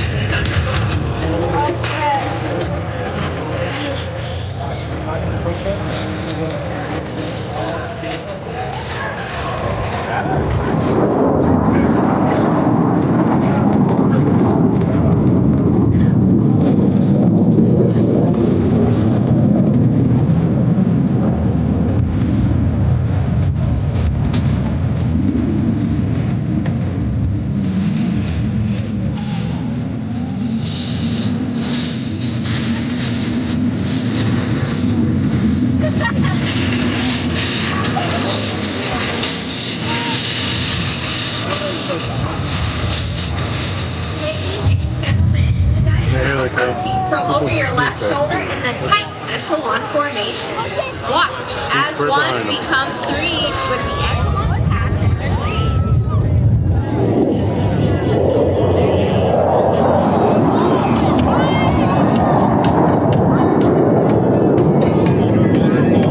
You were right.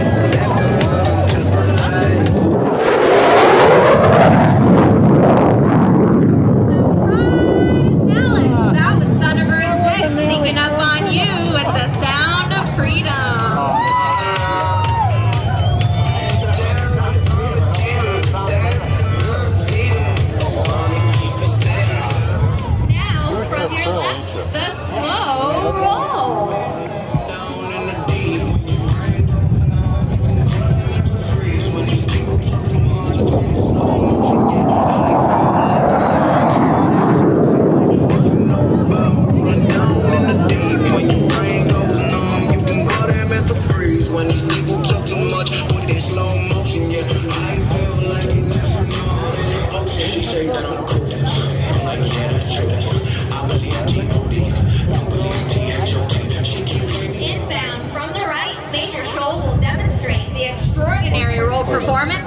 F-16 with 4 consecutive aileron rolls at low altitude. I need at least for the Thunderbird. We're gonna throw it on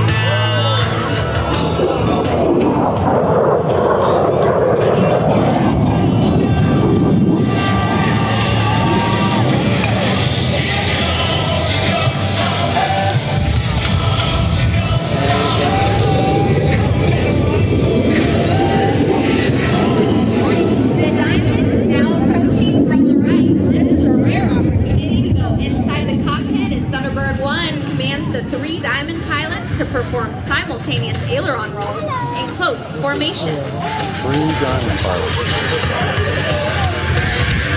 He doesn't sound very well.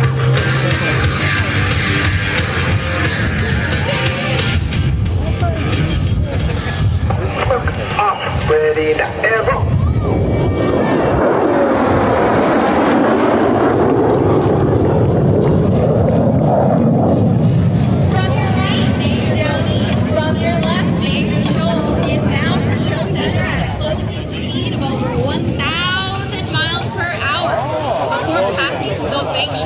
Narrowly avoiding each other for the opposed knife edge pass.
Like that, Ronnie's like, stop him. Upside down.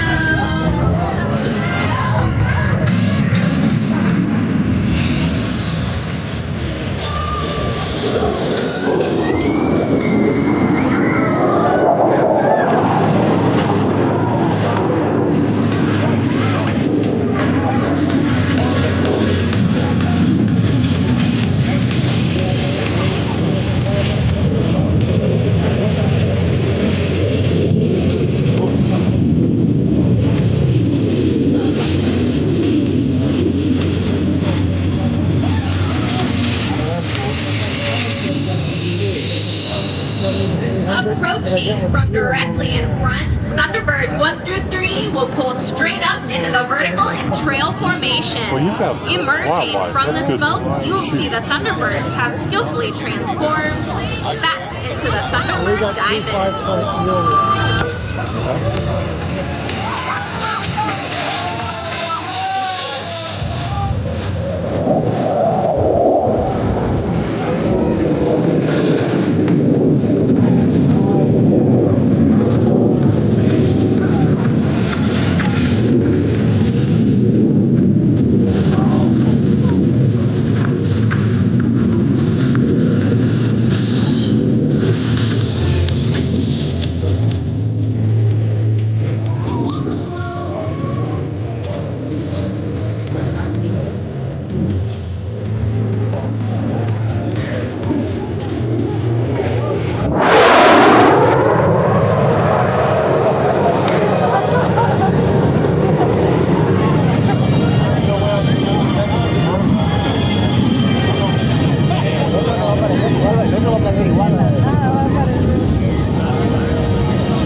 They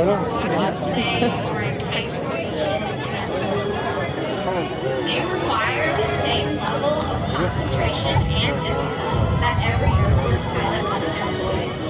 Whether flying combat missions over hostile territory or flying in support of humanitarian efforts in adverse conditions. Now watch as Thunderbird 5 completes his rejoin with the Diamond to perform the low bomb burst.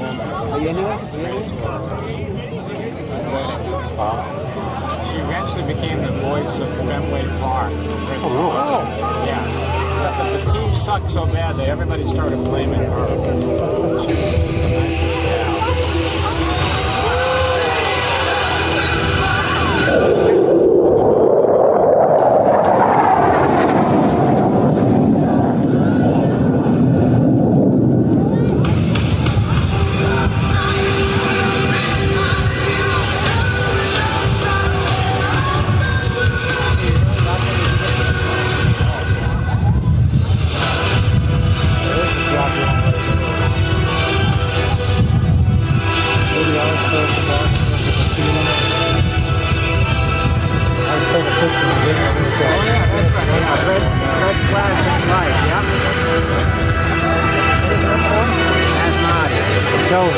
Signals them they're ready to come back in, complete the maneuver.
Shit is out of the park. Moving so quick, it's like they stuck in park. They see the numbers, but I see the heart. 10,000 hours you spent in the dark, putting in good work, even though you didn't even know that it would work. Talking about a man who grew up in woodwork, do for the love of it, that's why it should work. Yeah.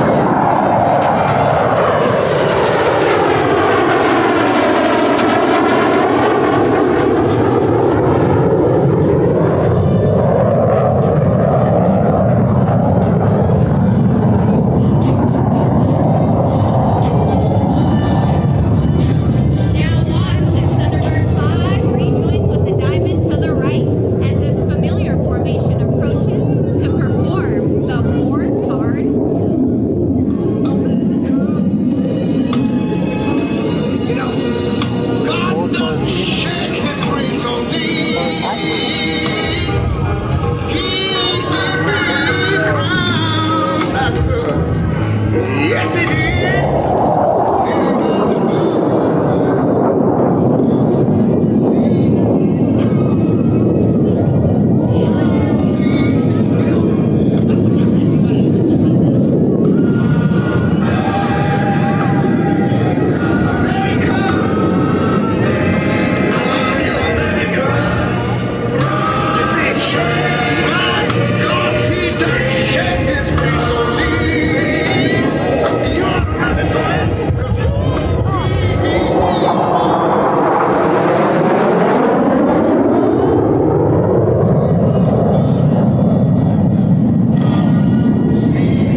28,000 airmen who are deployed around the country.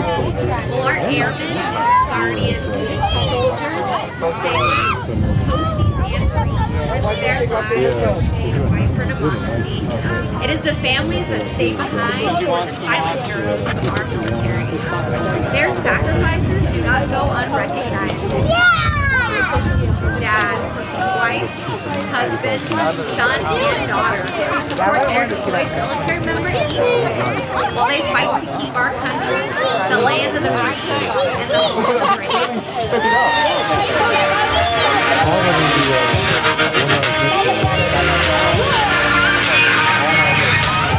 Now, from your right, watch the formation of 5 F-16s precisely maneuver, showcasing two more CAD players for the wedge formation loop.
Approaching from directly in front, your 2025 Thunderbirds and the inspirational Delta Burst.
some good shots, but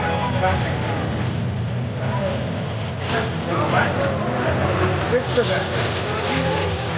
The only thing I was just doing is so fast.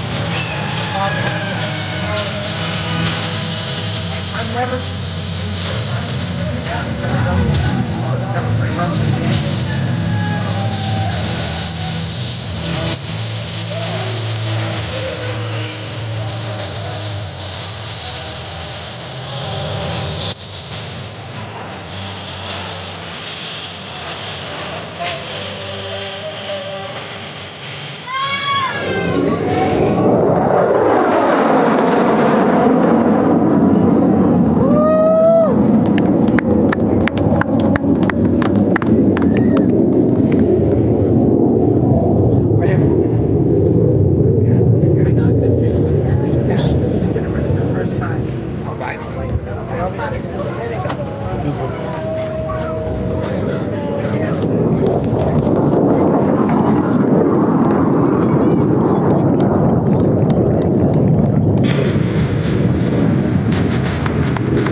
Thunderbirds, prepare to land. We hope you have found today's performance.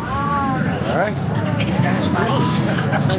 Hours of preparation, representing the unparalleled duties of every combat airman or indoor air force.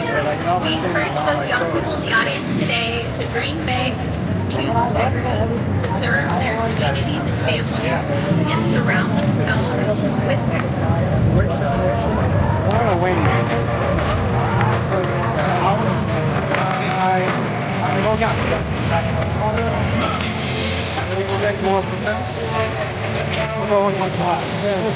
got shit can, we got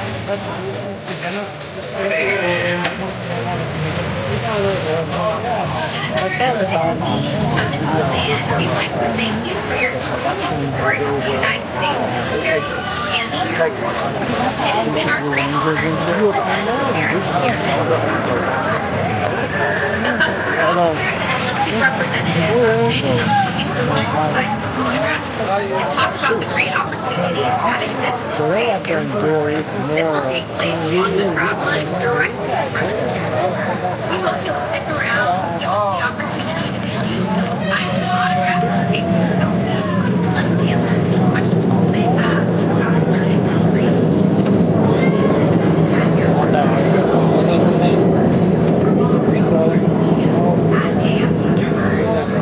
And now, I'd like to take some time to recognize some of the men and women who made it happen.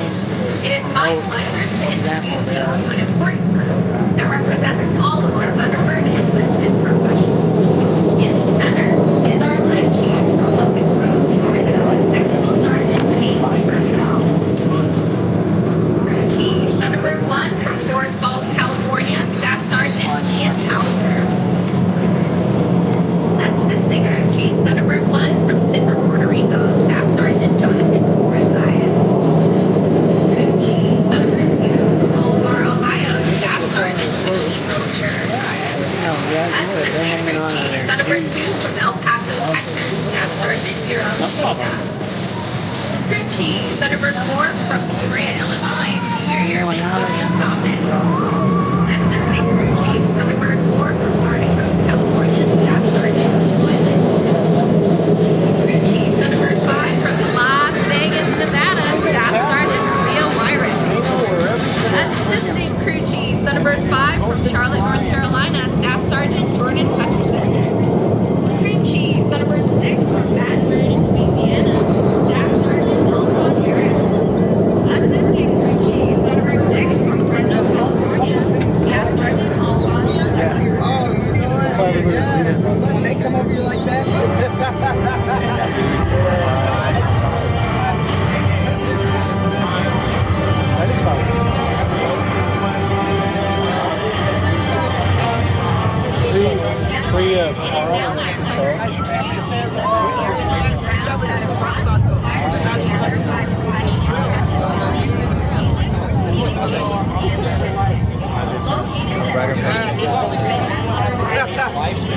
I really could touch it.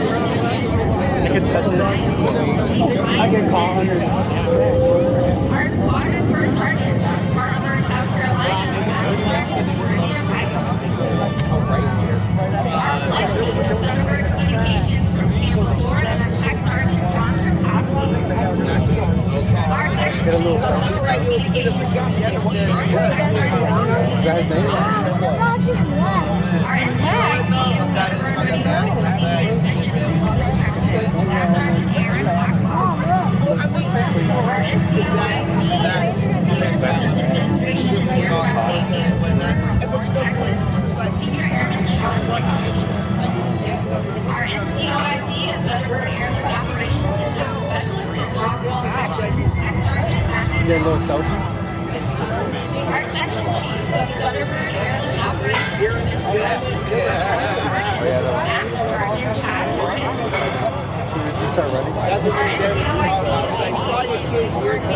No, it's working.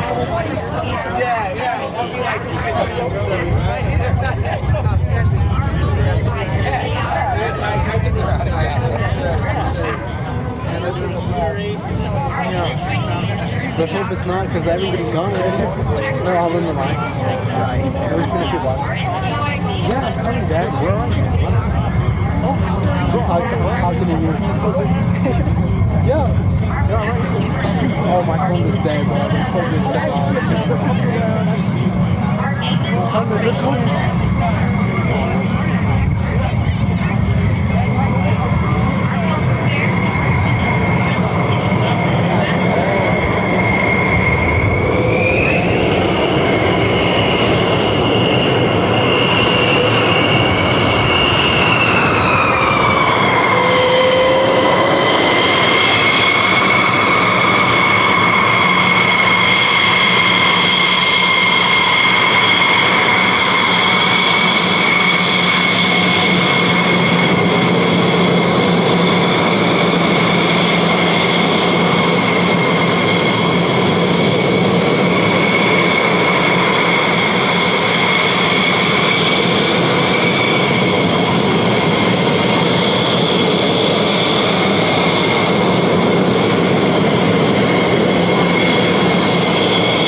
take off your... Nothing left, that was it. He wants to lay down, he's tired. What was her name?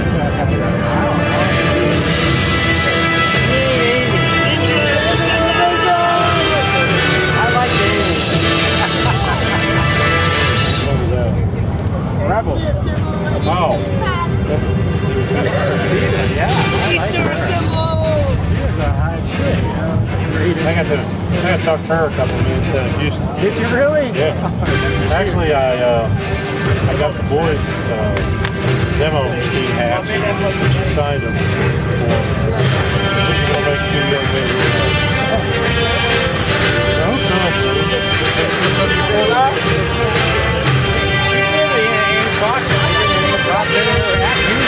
Yeah. You know, all the time. Altitude. Thank you.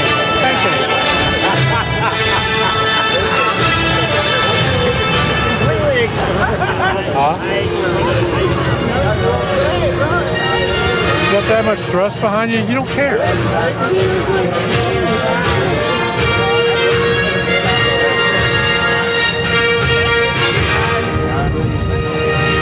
What's the thing here, Lee? Rich. What's the show?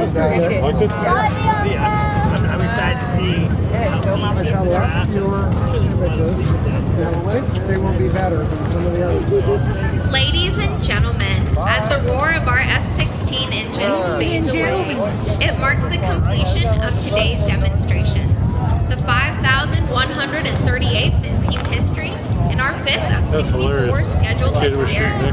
We are pleased to have flown for you today and to showcase the quality in action and pride in performance that has been the foundation of the United States Air Force for over 70 to the second. It takes more than just superb flying ability to you got to be right behind us and down in front of us. It takes outstanding support, including 130 of the finest enlisted members of your United States Air Force and 6 additional officers, including Thunderbird 7, our operations officer from Las Vegas, Nevada, Lieutenant Colonel Taylor White. 5 years and they're working on it. Thunderbird 8, Major Brandon Maxon, your advanced pilot from Ontario, California. Oh, he works on the base. Thunderbird 9, our flight sergeant from Longview, Texas, Major Jacob Hall. Yeah, that's what it was. Thunderbird 10, our executive officer from Las Vegas, Nevada, Captain Jan Vecchio. Thunderbird 11, our maintenance officer from Colorado Springs, Colorado, Captain Natalie. Bombs in Virginia. And Thunderbird 12, that's me, the public affairs officer from Claremont, California. Ladies and gentlemen, your demonstration pilots for the 2025 Thunderbird team. Thunderbird 1, the team's commander and leader from Heartland, Michigan, Lieutenant Colonel Nathan Malafa. Thunderbird 2, the left wing from Greensboro, North Carolina, Major Josh Burrows. Thunderbird 4, flying the right wing, the slot from Florence, South Carolina, Major Tyler Clark. Thunderbird 5, the lead solo from Arlington, Virginia, Major Jeffrey Downey.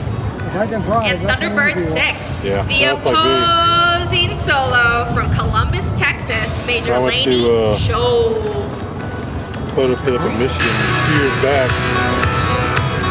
There was a guy there that's in ISAC. The Thunderbirds, thank you for letting us perform for you here in the great state of Nevada. Because that was when now, it is my pleasure to hand the mic back to the voice of Aviation Nation, Mr. Luke Carrico. You got it, Luke.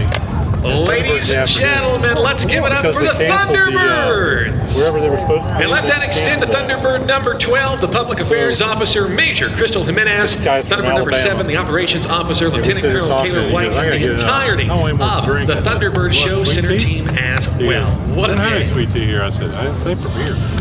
Well, that, ladies and gentlemen, does put a wrap on our Saturday edition of the 2025 Aviation Nation Air Show. You all have been a terrific air show audience, and we thank you for sharing your day with each and every one of us here at Nellis Air Force Base. We want to say thanks to Air Show Director Bob Jones and Air Operations Director Major William Hamilton. Our Thunderbird liaison is Pedro Martinez. Our Ground Operations Director is Major Liz Smith. And our mini-boss for today's show is Jessica Barker. A salute to our air boss, Kelly Hudson from Las Vegas, Nevada, for keeping things on time and on target. To the Las Vegas Flight Standard District Office of the FAA, as well as to all of our local law enforcement and fire rescue personnel.